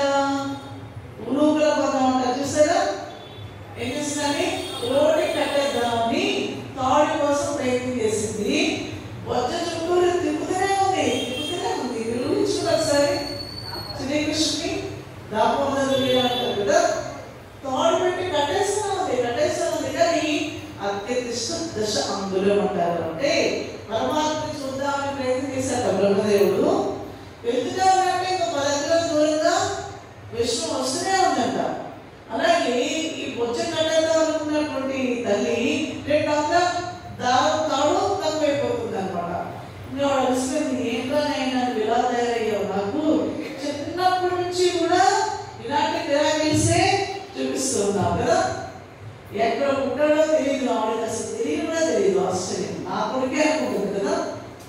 పుట్టిందేమో స్వామి మహారాజ్ అంటారు, పుట్టిందేమో జైల్లో పుట్టాడు. పుట్టగానే తల్లిదండ్రులకి దూరం అయిపోయాడు. ఎంత బాధ కదా. తర్వాత పోనీ అక్కడ దూరం అయితే అయ్యాడు అంటే వచ్చేటప్పుడు పెద్ద వర్షం, అమావాస్య, అర్ధరాత్రి, కఠిన చీకటి. ఈ లోపల పెద్ద వర్షం పడిపోతుంది. ఈ నందబాబు ఏం చేశాడు అయ్యా అంటే, ఈ పిల్లవాడిని స్వామి అయితే చెప్పాడు, పలానా అంటే వసుదేవుడికి చెప్పాడు, పలానా నందబాబు దగ్గర వదిలిపెట్టేసి వచ్చేసి అక్కడ నేను బాగా సేఫ్టీగా బతుకుతానైనా తర్వాత మళ్ళీ మనం కలుద్దాంలే అని చెప్పగానే చింకి బుట్ట దొరికిందంట ఆ జైల్లో. అక్కడ దాంట్లో మెత్తని పరుపు కూడా కనీసం నాకు వేసినట్టు కూడా ఏం లేదు. పరుపు ఏం చేయలేదు, వసుదేవుడి యొక్క పాత పంచం ఉంటుంది చూసారు, చిరిగిపోయింది, అది వేసుకున్నట్ట. దాంట్లో కూర్చోబెట్టాడట పాపం కృష్ణయ్యని. వస్తుంటే వర్షం కదా.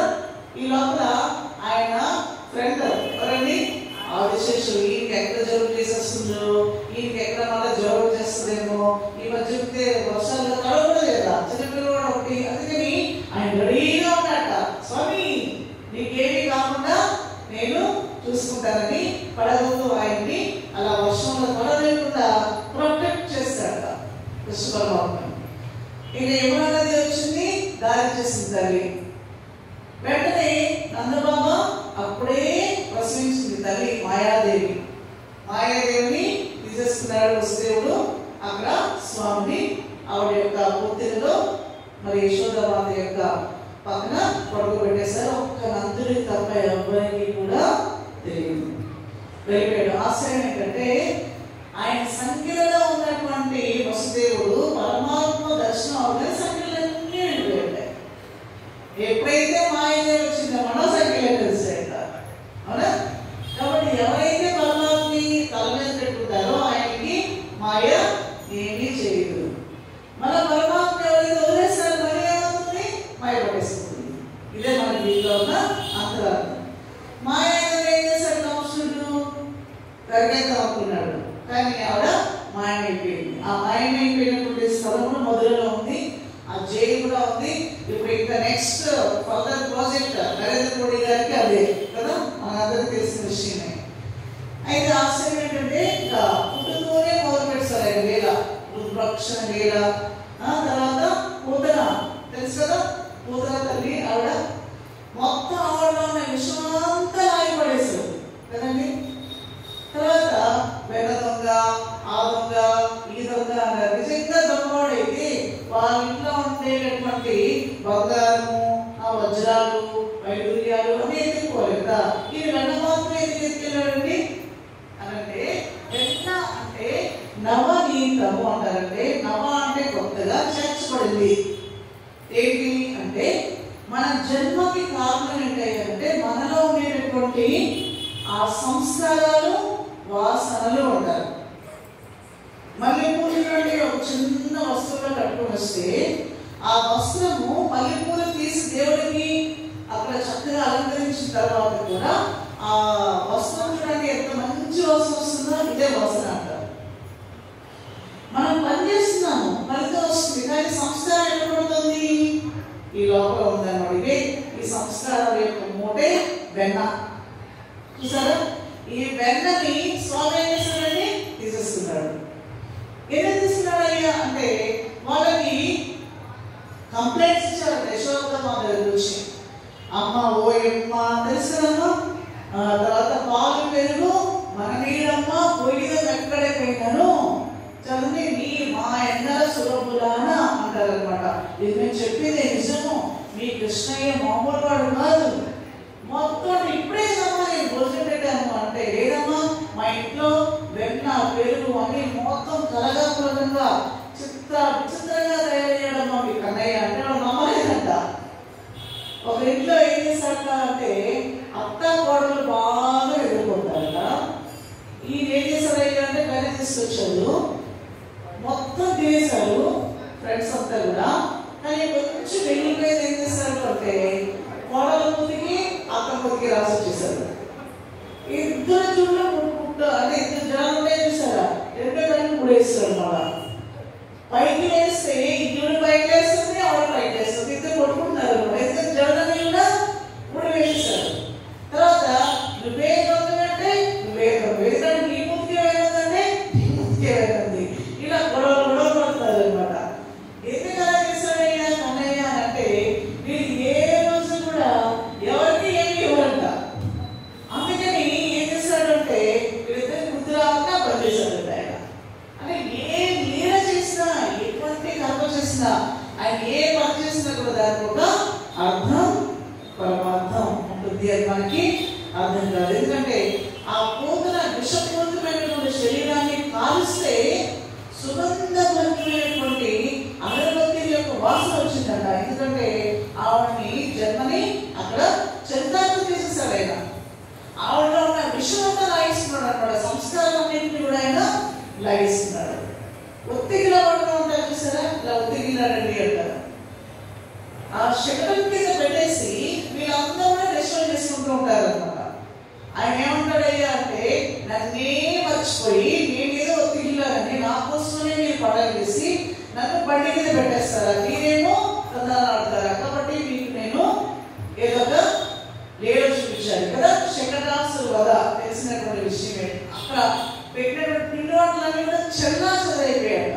ఆ భయంతో వచ్చాక అయ్యో కన్నయ్య మర్చిపోయామని చెప్పేసి మన వెంటనే కన్నయ్య మీద ధ్యాస. అంటే వారు ఎటొచ్చి కూడా కన్నయ్య కన్నయ్య కన్నయ్య, కృష్ణయ్య కృష్ణయ్య కృష్ణయ్య, కృష్ణ కృష్ణ కృష్ణ కృష్ణ అని ఎంత పనిచేసినప్పటికీ కూడా సంస్కారాలన్నింటినీ కూడా ఈ నవనీతమైనటువంటి ఆ నవనీతాన్ని ఆయన గురవేశాడు. వాళ్ళకి జన్మే లేదు. అమాయకమైనటువంటి గోపిక యథాప్రజ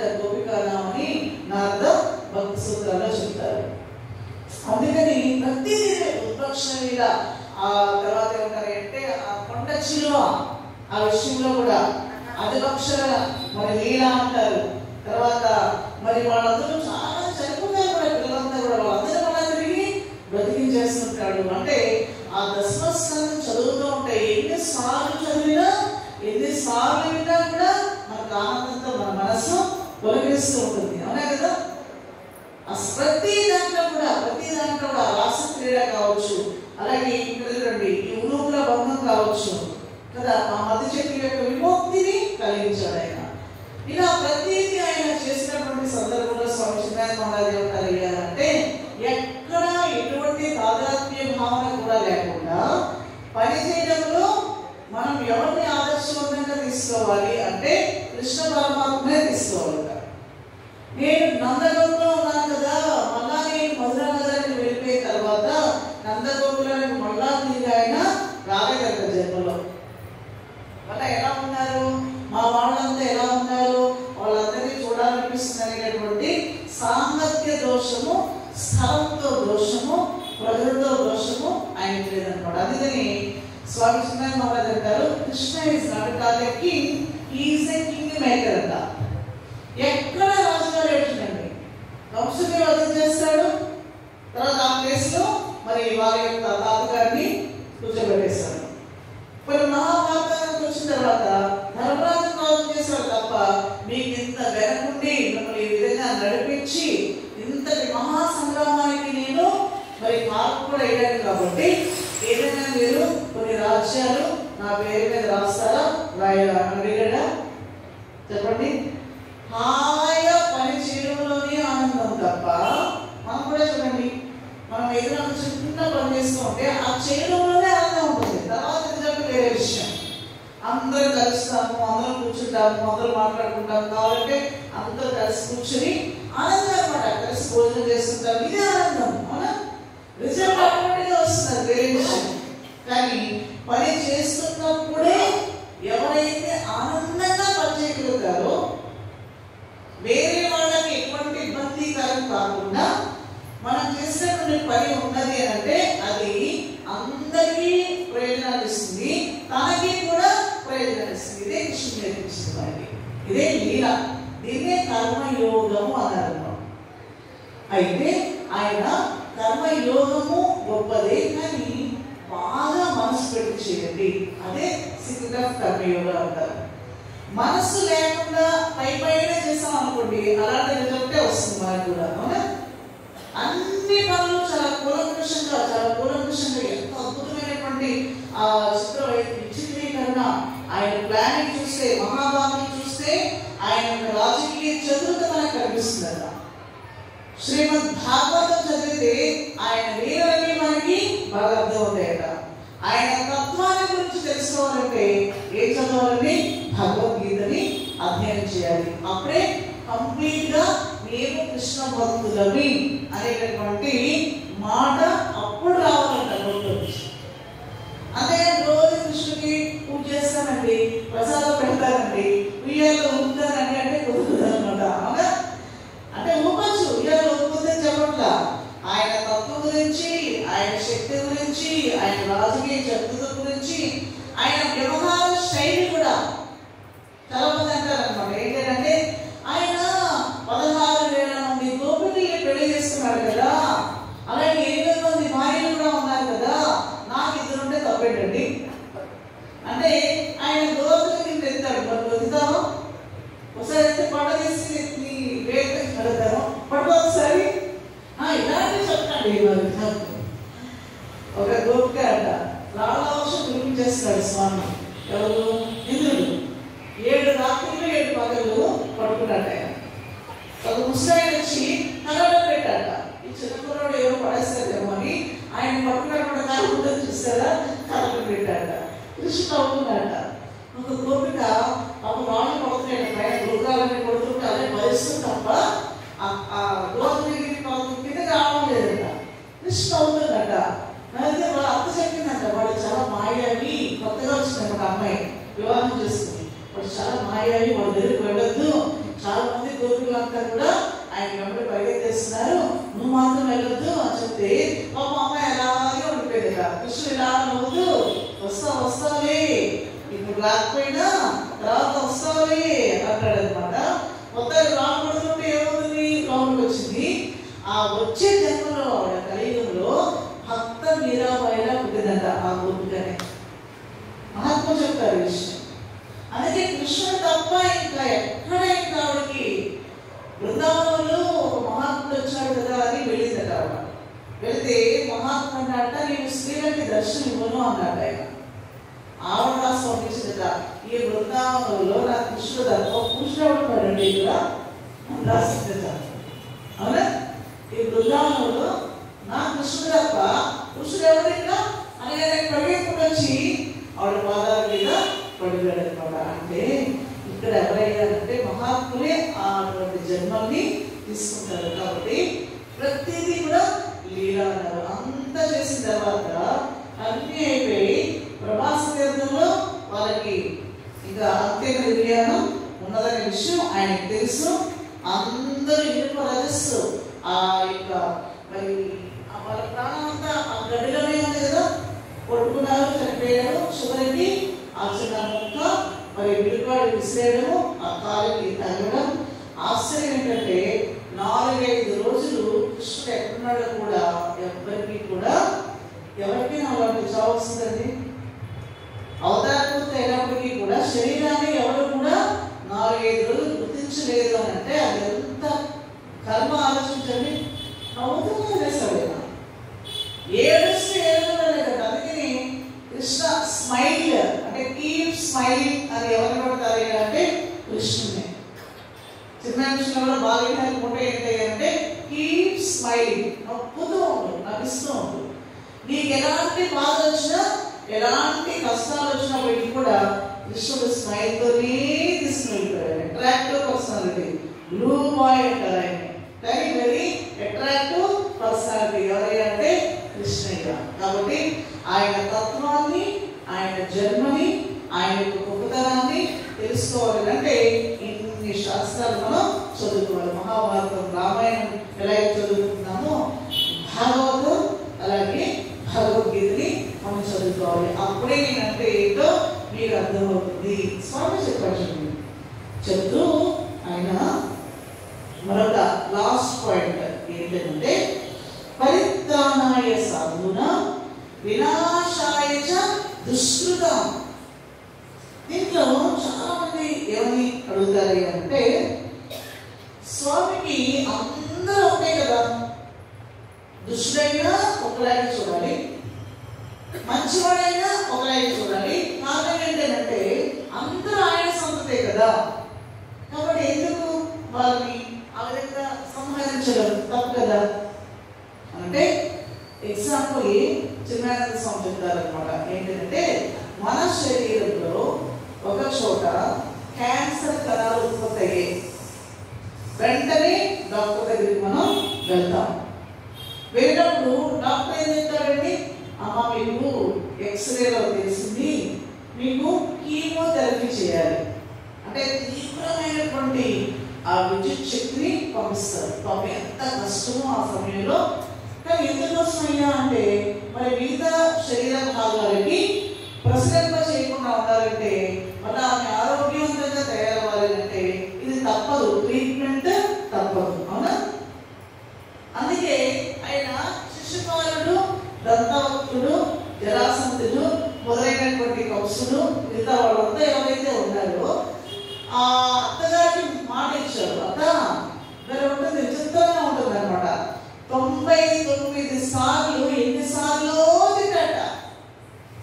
మామూలుగా ఏమని చెప్తారు, 100 సార్లు తప్పులు చేస్తే నన్ను తిడితే మీరు పూట ఒకసారి పోతుంది ఇంకా క్షమించని చెప్పాడు కదా పరమాత్మ. కానీ మహాభారతం చదువుతున్నప్పుడు ఎన్నిసార్లు తింటాడు, 100 దాటుకోమాట. మీకు అర్థమైందా? 100 దాటేది కాదు, కానీ ఒకసారి అనేది 100 దాటేసింది. అప్పుడు చక్రాన్ని వదిలేసాడు. అందుకని పద్మము, శంఖము, గద, చక్రము ఆయనకి ఎన్ని ఆయుధాలు ఉన్నాయని 4 ఉంటాయి. మరి అట్లా పద్మం కూడా ఆయన సామాన్యమైన ఏదైతేనేమి కళ్ళు మూసుకుంటే దేనైనా అది 5 తీసేస్తాడు ఆయన. చక్రం అంటే చిన్న పేపర్ కూడా తీసుకుని చక్రం వెళ్ళి వాళ్ళ ప్రాణం తీసుకొని తినేస్తుంది వెళ్ళి. సంకల్ప శక్తి కదా. అందుకని ఏంటంటే సాత్వికంగా ఉండేటువంటి వాళ్ళకి పద్మలాగా సువాసనని వెదజల్లుతూ ఉంటాడు ఆయన. అందరికీ ఆనందాన్ని ఇస్తాడు ఆయన. అలాంటి వాళ్ళు సాత్వికులు. రెండవ వాళ్ళు ఎవరైనా కొంచెం గట్టిగా శంఖం వదలాలి, అనాలి. ఒకవాళ్ళు కూడా అలాంటి పిల్లలు చూడండి అంటే మనం అయిపోతారు. అలాగే మూడో వాళ్ళు ఉంటారు, వీళ్ళు గట్టిగా అరిచినా కూడా వినరు. అప్పుడు ఏం చేయాలి? గద తీసుకోవాలి, అంటే కర్ర తీసుకోవాలి. కర్ర తీసుకున్నా పాడమో ఒక వేస్తే తప్ప వాళ్ళు వినరు. అందుకే మా యశోదమ్మ కూడా కృష్ణ ఏం చేసింది, వీడికి అల్లరి ఎక్కువైపోయింది. మాగా అందరూ కంప్లైంట్ ఇస్తున్నారు, ఒకటి పెద్ద ఆత్మలే కదా అటేయడానికి ప్రయత్నం చేస్తుంది కదా, ఆమె కూడా అవే చూపించాడు. కాబట్టి గద లాస్ట్ గద కూడా వాళ్ళు మాట పిల్లదనుకోండి, అప్పుడు ఏం చేస్తాడు ఆయన? చక్రం వదిలేస్తాడు. అయితే ఆ శిశుపాలుడు కానీ దంతవంతుడు కానీ ఆయనలోనే కలిసిపోయిపోవాలి. సినిమాలో చూపిస్తారు కదా, ఆయన ప్రాణం పోతుంది, ఇలా ఆయనలో వచ్చి కలిసిపోతుంటారు. ఎందుకని అనంతమైనటువంటి సముద్రంలో అలా అలా పైకి లేచిన తర్వాత మనం ఎక్కడ పడిపోతుందండి? లేచినప్పుడేమో అలా అంటారు, పడిపోయినప్పుడు కలిసిపోయినప్పుడు అలా అంటారా? నేను నీళ్ళలో కలిసిపోయండి, అలా సముద్రంలో కలిసిపోయిందండి. మనకి జ్వరం వచ్చింది, యాంటీబయాటిక్స్ ఇస్తారు, లేదంటే క్లోసింగ్ దాంతో తగ్గదండి, ఇది వేసుకోవాల్సిందే. లోపల బ్యాక్టీరియా బాగా పెరిగిపోయింది, అది పోవాలంటే మీరు ఖచ్చితంగా ఈ డోసేజీలన్నీ వాడాల్సిందే. ఎందుకని మన చెవికి సమాజం చక్కబడాలి, శరీరం ఆరోగ్యంగా ఉండాలి, అందరూ కూడా ఆనందంగా ఉండగలగాలి. అంటే ఈ దుష్టులు దుర్మార్గులు ఉంటే మనం ఎలా ఆనందంగా ఉంటాం? అందుకని మనమే ఒక ప్రొటెక్షన్ అంట. సో ఇక్కడ గీతా జ్ఞాన యజ్ఞం అంటే ఒక ప్రొటెక్షన్ మనకి మనమే వేసుకుంటాం. ఇక్కడికి ఈ ఆలోచన పనులు తప్ప వేరే వాళ్ళు రావడానికి ఇక్కడ అవకాశం లేదు. వస్తారా వేరే వాళ్ళు? రమ్మన్నా రాలేని వాళ్ళు. సినిమా ప్రపంచం సినిమా వాళ్ళది, పేకాట ప్రపంచం పేకాట వాళ్ళది. ఎవరు ఎక్కడికి వెళ్ళారో అక్కడ వెళ్ళిపోతారు. మనం ఎక్కడుంటాం అంటే సేఫ్టీగా ఉంటాం. చూడండి, ఎంత చెప్పినా కూడా దుర్యోధనుడు ఒక్కనే కృష్ణ బలరాం కొన్ని విష్ణువుని సందర్శన చూపించలేదా? అర్జునుడు చూపిస్తే అయ్యే బాబాయ్ లోయలు చూపిస్తాడు, మరి దుర్యోధనుడు చూపిస్తే మాయలని చేస్తున్నా ఉన్నాడు. అంతే తప్ప ఇది పరమాత్మ ఈ విధంగా ఆయన వచ్చాడు అంటే మరి ద్వాపరయుగంలో కూడా పక్కనే కలికృష్ణ అంట. ఆ దుర్యోధనుడి యొక్క అంశం ఏంటి అంటే కలి అంశం అనమాట. ఆయన కలికృష్ణ యొక్క అంశతోనే కదా జన్మించాడు. ఆయన ఒక్కడి చంపేవయ్యా, మిగతా 99 మంది చక్కగా బతికేస్తారని ధృతరాష్ట్రుని చెప్తే భీష్మాచార్యులు వారు విన్నాడు కదట. పెద్ద కొడుకండి, నా పెద్ద కొడుకండి, నా పెద్ద కొడుకండి అన్నాడు. ఇందాక జగదీశ్వరి చెప్పారు కదా, ఏ కొడుకు కూడా వాళ్ళకి తలకొరి పెట్టడానికి అవకాశమే దొరకలేదు. ఎందుకని ఈ కొడుకుని తప్పేసి మిగతా కొడుకులందరూ కూడా బతికేసేవాడు. కానీ ప్రేమ, పుత్ర ప్రేమ అలా ఉంటుంది అనమాట. అందుకని ఎంత సద్గుణమైన అవతార పూర్తి దిగొచ్చినా కూడా సంస్కారాలు సరిగ్గా లేకపోతే, గుర్తించినటువంటి శక్తి లేకపోతే వాళ్ళలో దైవత్వం మనకి కనిపించదు. శారదామాతాజీ యొక్క చిన్మయానంద స్వామిజీ శిష్యులు కొంతమంది ఉండేవాళ్ళు. జూటూరు రామయ్య గారిని ప్రొద్దుటూరు అనమాట వాళ్ళది. ఆయన చెప్తూ ఉండేవారు, మా మాతాజీకి సమాధి అయిపోయిన తర్వాత శారదా శారదా పిలిచేవాడిని నేను, ఎంత తప్పు చేస్తానని అర్థమవుతుంది. ఆమె శారదా కాదు, అక్కడ శారదాదేవి జగన్మాత స్వరూపాలనే విషయం కూడా ఈ పాపిష్టి మనసు గుర్తించలేకపోయింది. నేను చిన్మయానంద స్వామి శిష్యుని, చిన్మయానంద స్వామి శిష్యుని, చిన్మయానంద స్వామి ఐఎమ్ షేమ్లెస్లీ ఫాలోయింగ్ శారదా అన్నప్పుడు కూడా నాకు బుద్ధి పనిచేయలేదు, ఇదే మాయా అన్నాడు ఆయన. మాకు చెప్పేవారు అనమాట. మేము ఆశ్రమంలో ట్రైనింగ్ లో ఉన్నప్పుడు ఆయన మాతాజీ గురించి చెప్పండి అని అంటే, ఏదో ఎర్రబట్ల కట్టుకుని మాకు పక్కన తిరుగుతుంది, ఏదో చిన్నపిల్ల ఏదో అనుకున్నాం తప్ప ఆమె అక్కడ శారదాదేవి అనే విషయం ఆమె సమాధి అయిన తర్వాత నాకు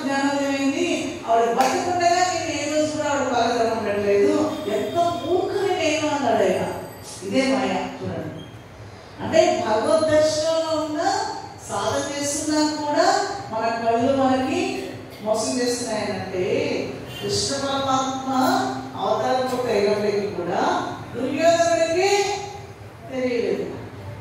అక్కడ లాస్ట్ టైంలో తొడలో వెళ్ళిపోతే గొడవలో వెళ్ళి లోపలికి వెళ్ళిపోయాడా, ఆ రోజు కూడా హెచ్చరించాడు, ఇప్పటికైనా గుర్తు తెచ్చుకో, ఇప్పటికైనా బయటికి రా, నేను కాపాడేస్తాను నేను అన్నాడు. కానీ వచ్చాడా, నేను చేస్తాను అన్నాడు.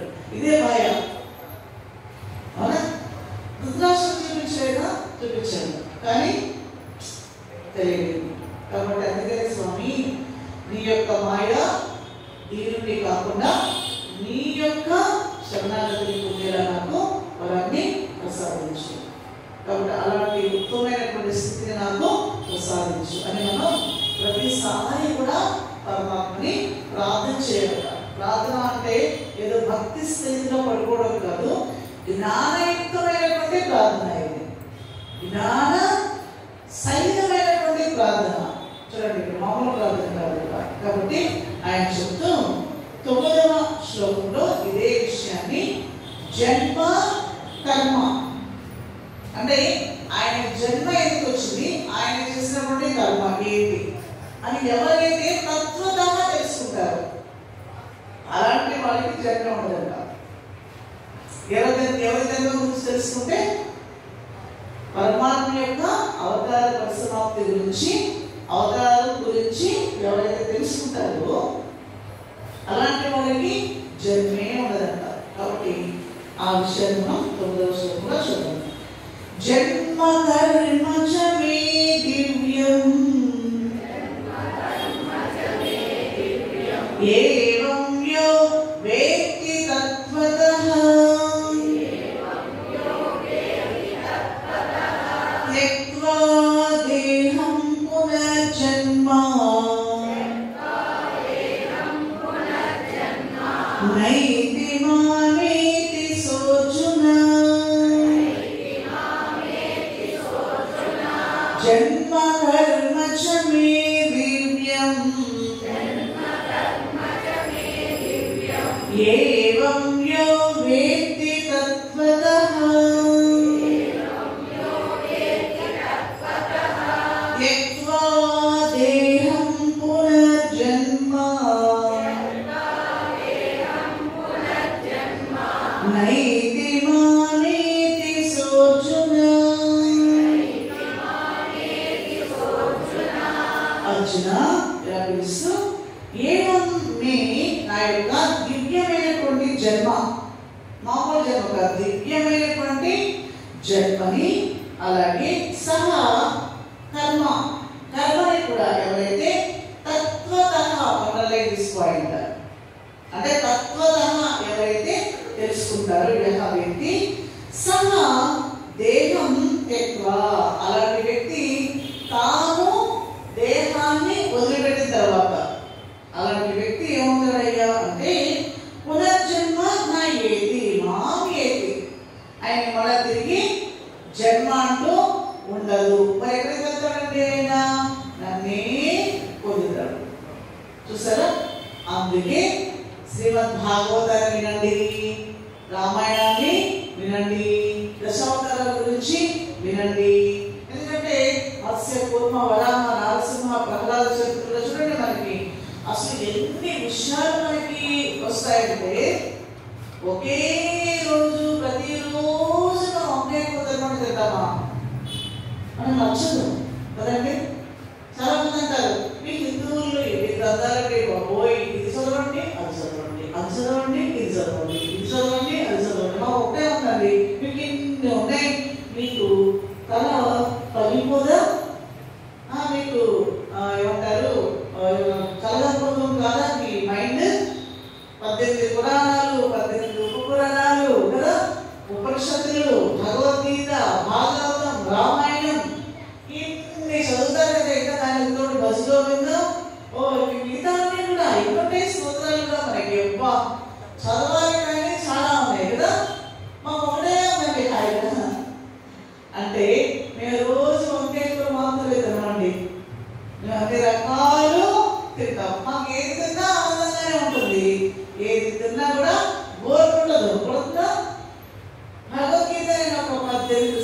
ఉంటా 18 అధ్యాయాలు. నాకేమో కోరుకుంటుందా?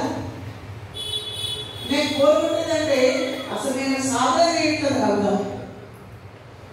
అలాగే బయట ఎన్నిసార్లు వింటామండి ఇదే భగవద్గీత అన్నటువంటి మీరు అసలు సాధకులే కాదు.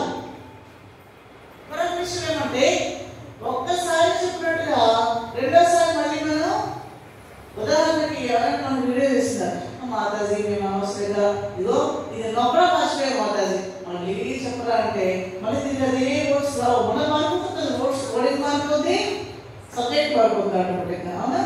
అంటే ఒకటే మళ్ళా కానీ చెప్పే విధానం కూడా మారిపోతుంది. అది భగవద్గీతలో ఉన్న గొప్పతనం, భారతంలో ఉన్న గొప్పతనం, శ్రీమద్ భాగవతంలో ఉన్నటువంటి గొప్పతనం. అందుకే జన్మ కర్మ చ ఎలా తెలుసుకోవాలంట?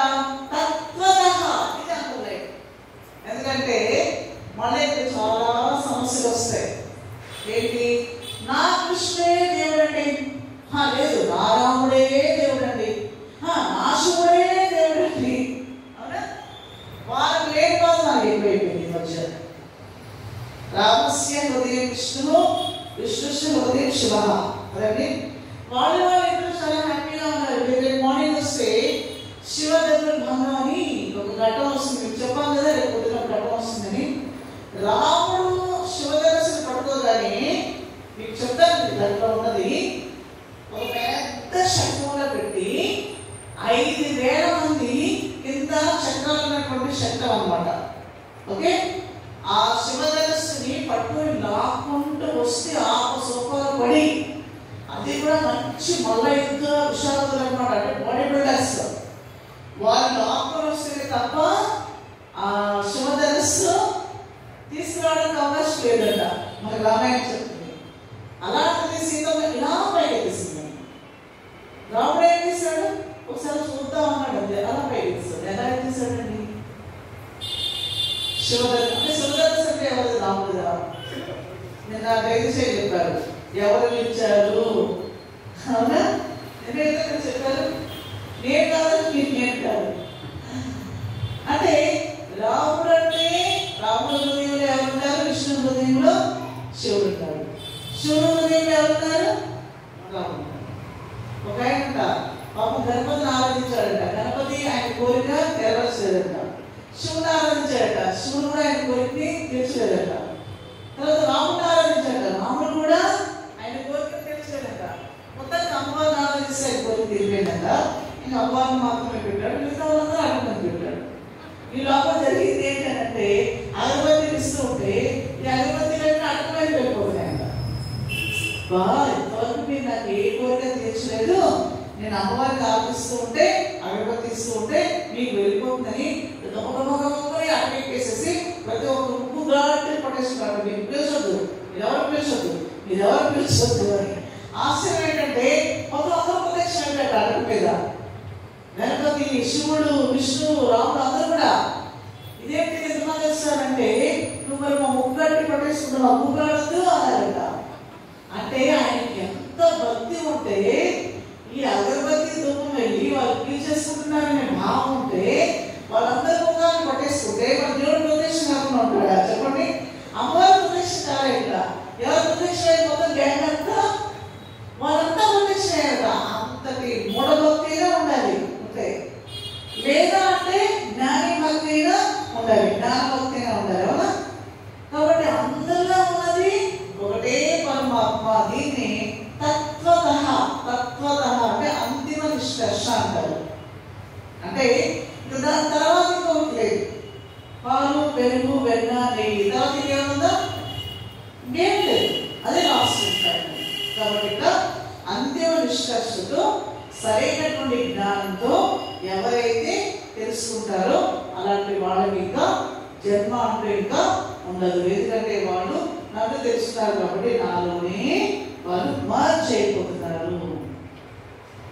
చూడండి, హార్ట్ ఇస్తారు కాలమశ్వరుడికి, గర్భంలో కూడా లైట్స్ ఉండవు. ఇలా హార్ట్లోనే అమ్మవారిని చూస్తుంటారు. ఆ హార్ట్ కూడా మంచి పొల్యూషన్ లేనటువంటి కర్పూరం అనుకోండి, అలాగా అందులో లైట్ అమ్మవారిలో. అంటే ఉన్నది ఒకటే తత్వం అయ్యా, ఉన్న దాంట్లోంచి అంతా వచ్చింది, మళ్ళీ ఎక్కడ వెళ్ళిపోతుంది? సముద్రంలో నుంచి వచ్చింది అలా, మళ్ళీ ఎక్కడికి వెళ్ళిపోయిందంటే మళ్ళీ తిరిగి సముద్రంలోకి వెళ్ళిపోయింది.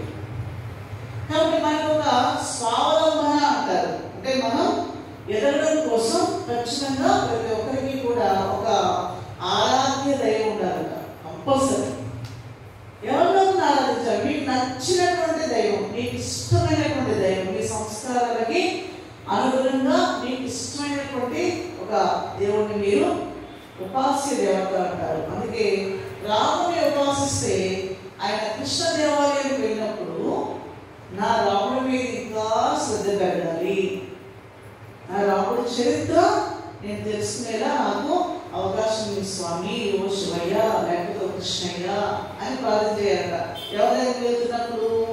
కృష్ణయ్య దగ్గరికి వెళ్తున్నాం. నీకు రాముడు అంటే ఇష్టమే, నేను అయోధ్యని చూడడానికి నాకు అవకాశం ఉంది స్వామి, లేకపోతే నేను రామాయణం మొత్తం చదివేలాగా నాకు అవకాశం ఉంది స్వామి, అలాంటి అవకాశాన్ని నాకు ప్రసాదించు స్వామి, ఓ కృష్ణయ్య నా రాముడి మీద ఇంకా ప్రేమ పెరిగేలా నాకు అలాంటి భక్తి శ్రద్ధలు నాకు ప్రసాదించు స్వామి అని ప్రేయర్ చేయాలి.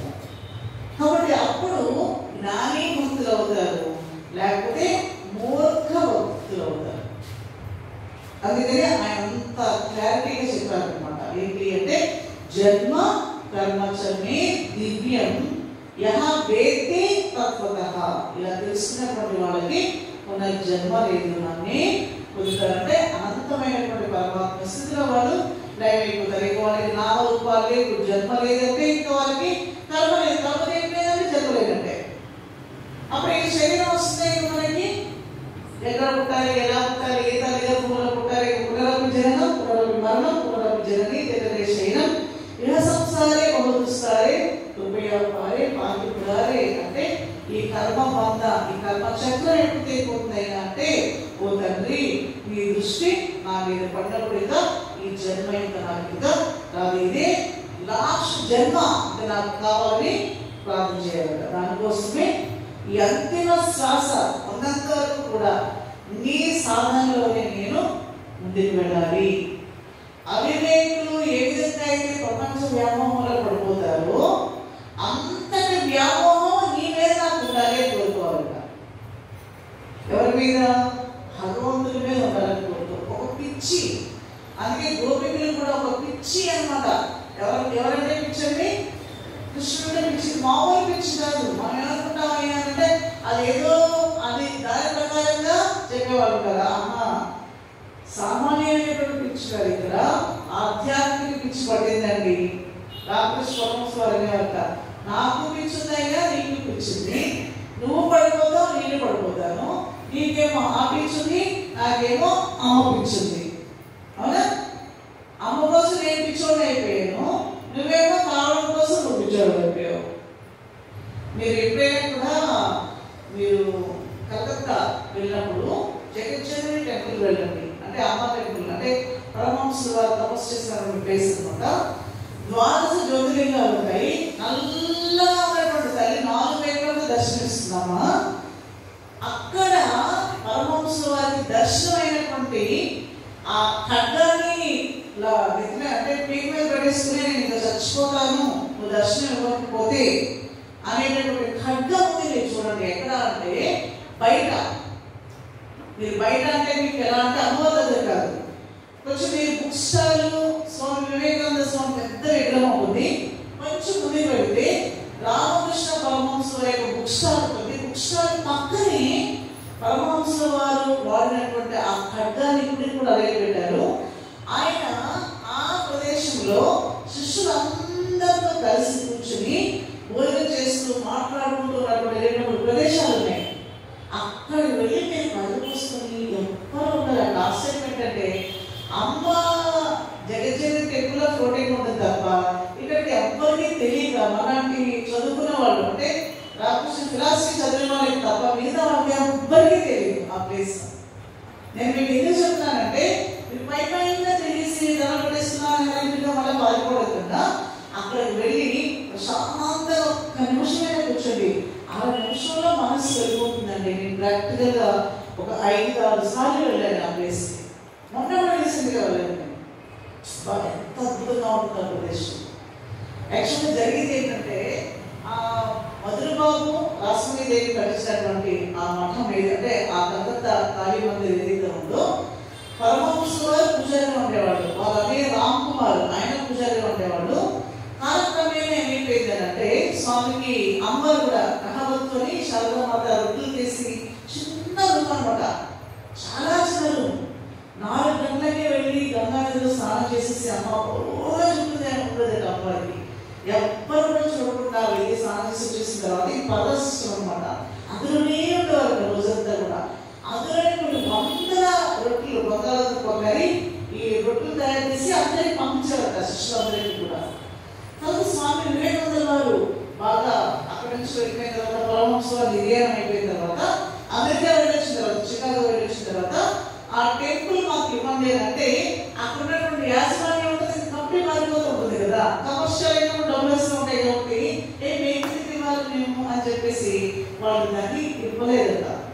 అప్పుడు ప్రెస్టేజ్ కోసం ఆయన ఏం చేశాడు అయ్యారంటే మీరు ఇవ్వకపోతే కొన్ని, కానీ మా గురువు గారు ఎక్కడైతే కూర్చున్నారో మాకు ఎక్కడైతే ఈ ఉపన్యాసాలు అంటే మోక్షం గురించి ఎక్కడైతే మాకు తెలియజేశారో ఆ ప్రదేశాల మాత్రం మేము కొనేసుకుంటాం. రిజిస్ట్రేషన్ చేస్తాడు ఆయన. ఎంత మేధావి చూడండి ఆయన స్వామి వివేకానందులు.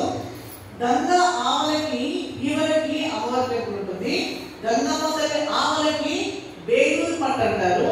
అక్కడ ఎన్నో ఎకరాలు తీసుకుని అద్భుతమైనటువంటి పరమహంస వారికి పెద్ద మందిరాలని కట్టారు. స్వామి వివేకానంద వారి యొక్క సమాధి, శారదామాత సమాధి, అస్థికులు కూడా సమాధి చేశారు పరమహంస వారికి. పెద్ద ప్రదేశం అది, కొన్ని 100 మంది స్వామిలు అక్కడ ఇప్పటికి కూడా ఉంటారు అనమాట. ఆ గంగమ్మ తల్లి రాకుండా ఏమంటారు అంటే ఫ్లడ్స్ అని వచ్చినప్పుడు కూడా ఆశ్రమాన్ని ముగిలించుకుంటా కూడా పెద్ద ప్రహారీ కట్టేస్తారు అనమాట, కట్టించేస్తారు ఆయన. అంతటి మేధాశక్తి ఫ్యూచర్ ఆలోచించి నెక్స్ట్ రాబోయేటువంటి మన తరానికి ఎటువంటి ఇబ్బంది కూడా సన్యాసులు కలగకుండా ఉండడం కోసమని ఆయన 39 సంవత్సరాలే జీవించాడు. ఆ ప్రదేశంలోనే తన ప్రాణాన్ని వదిలిపెట్టేసినటువంటి ఆ ప్రదేశం వెళ్ళి చూడండి, అద్భుతమైనటువంటి ప్రదేశం. ఎందుకంటే ఇది మనం చదువుకుంటే తప్ప అర్థం కాదు. మరి సామాన్య జనం చూడండి అమ్మవారికి ఏ విధంగా పరిగెత్తిస్తున్నారు, కానీ మిగతా వాళ్ళకి కూడా ఆ ప్రదేశానికి రాని మిగతా వాళ్ళకి తెలియదు అనమాట. అదే ఇంకా తత్వం అంటే మీకు అర్థమైందా? తత్వం వేరు, పరుగులు తీయడం వేరు. కొన్ని 100,000 మంది పరుగులు తీస్తున్నారు, కానీ ఏ ఒక్కరో తత్వపరంగా ముందుకు వెళ్తారు. ఆ ఒక్కరిలో మనం కూడా ఉండాలని భగవద్గీత మనకి తెలియజేస్తుంది. సో ఈ విషయాన్ని ఇంకా ముందుకు కొనసాగిస్తూ స్వామి చెప్పినటువంటి విషయం ఏంటంటే రేపు రాబోయేటువంటి విషయం, నేను పలానా దేవుణ్ణి పూజిస్తే నా కోరికలను నెరవేరిపోతున్నాయి. అలాగే ఆ కోరికలు నెరవేర్చడంలో ఎవరి యొక్క హస్తం ఉంది లేదా. అలాగే ఉదయం కూడా మీకు చెప్పాను, చాతుర్వర్ణ్యం మయా సృష్టం గుణ కర్మ విభాగశః. మార్నింగ్ ఎక్స్ప్లెయిన్ చేశాను తెలియకుండానే. కాబట్టి ఆ చాతుర్వర్ణ్యం మయా సృష్టం అనేటువంటి శ్లోకం కూడా ఈ 4వ అధ్యాయంలోనే వస్తుంది. ఇలాంటి విషయాలలో మంచి క్లారిటీ ఏదైతే ఉందో మనకి ఈ డే టు డే లైఫ్లో మనకి ఎటువంటి డౌట్స్ ఉంటాయో ఆ క్లారిఫికేషన్స్ అన్నీ కూడా ఈ 4వ అధ్యాయంలో మనకి లభిస్తాయి. అది మనం రేపు చూద్దాం. ఓకే, హరి ఓం. చెప్తాము ఆడుతున్నాము.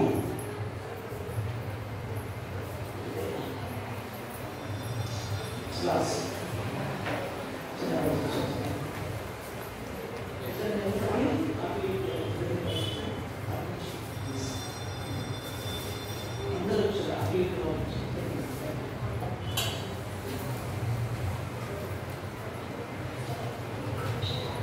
ఒకసారి పాల్గొని గురుదేవ దర్శన బీజో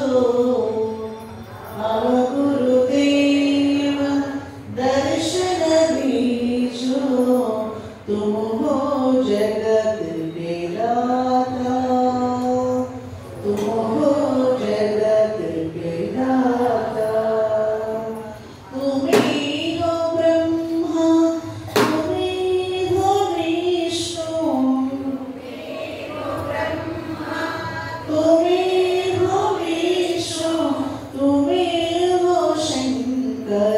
రూపా రూపా అవగురుదేవ దర్శన బీజో అవగురుదేవ దర్శన బీజో तुम हो जगत के दाता तुम हो जगत के दाता सृष्टि स्थिति लय तुम्हीं हो सृष्टि लय स्वरूप तुम हो सृष्टि स्थिति लय स्वरूप तुम हो तुम हो अनादि रूपा तुम हो अनादि रूपा अवगुरुदेव दर्शन बीजो दर्शन बीजो तुम हो जगत के दाता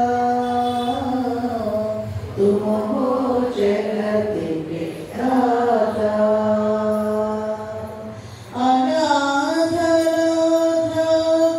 दीनबंधु दीनबंधु तुम हो आनंद रूपा तुम हो आनंद रूपा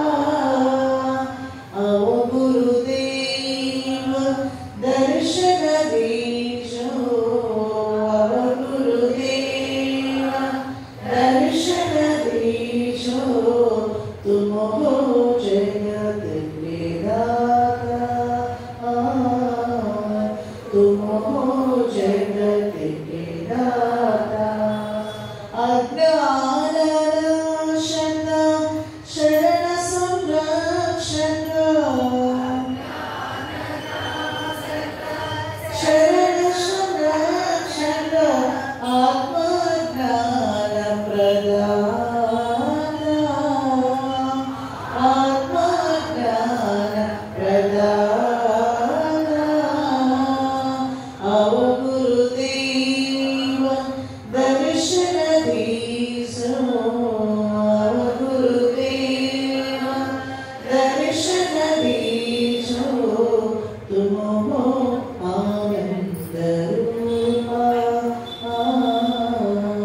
तुम हो जगत के दाता तुम हो जगत के दाता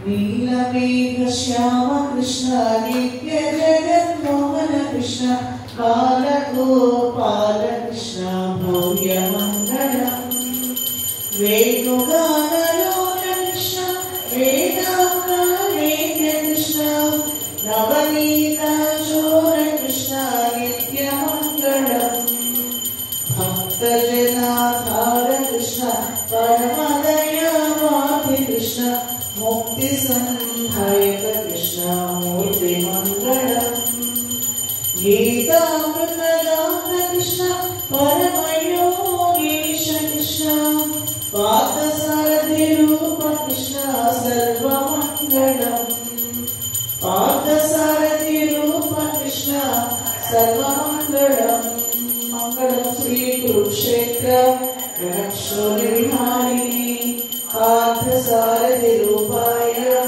गीताचार्याय मंगलम मंगलम गुरुदेवाय मणिगणात्मने सर्वलोकशरण्याय साधुरूपाय मंगलम शान्तिरूपाय मंगलम सर्वरूपाय मंगलम बोले श्री कृष्णचंद्र भगवान की सद्गुरुनाथ महाराज की सब संतन की हर हर महादेव शंभो शंकरा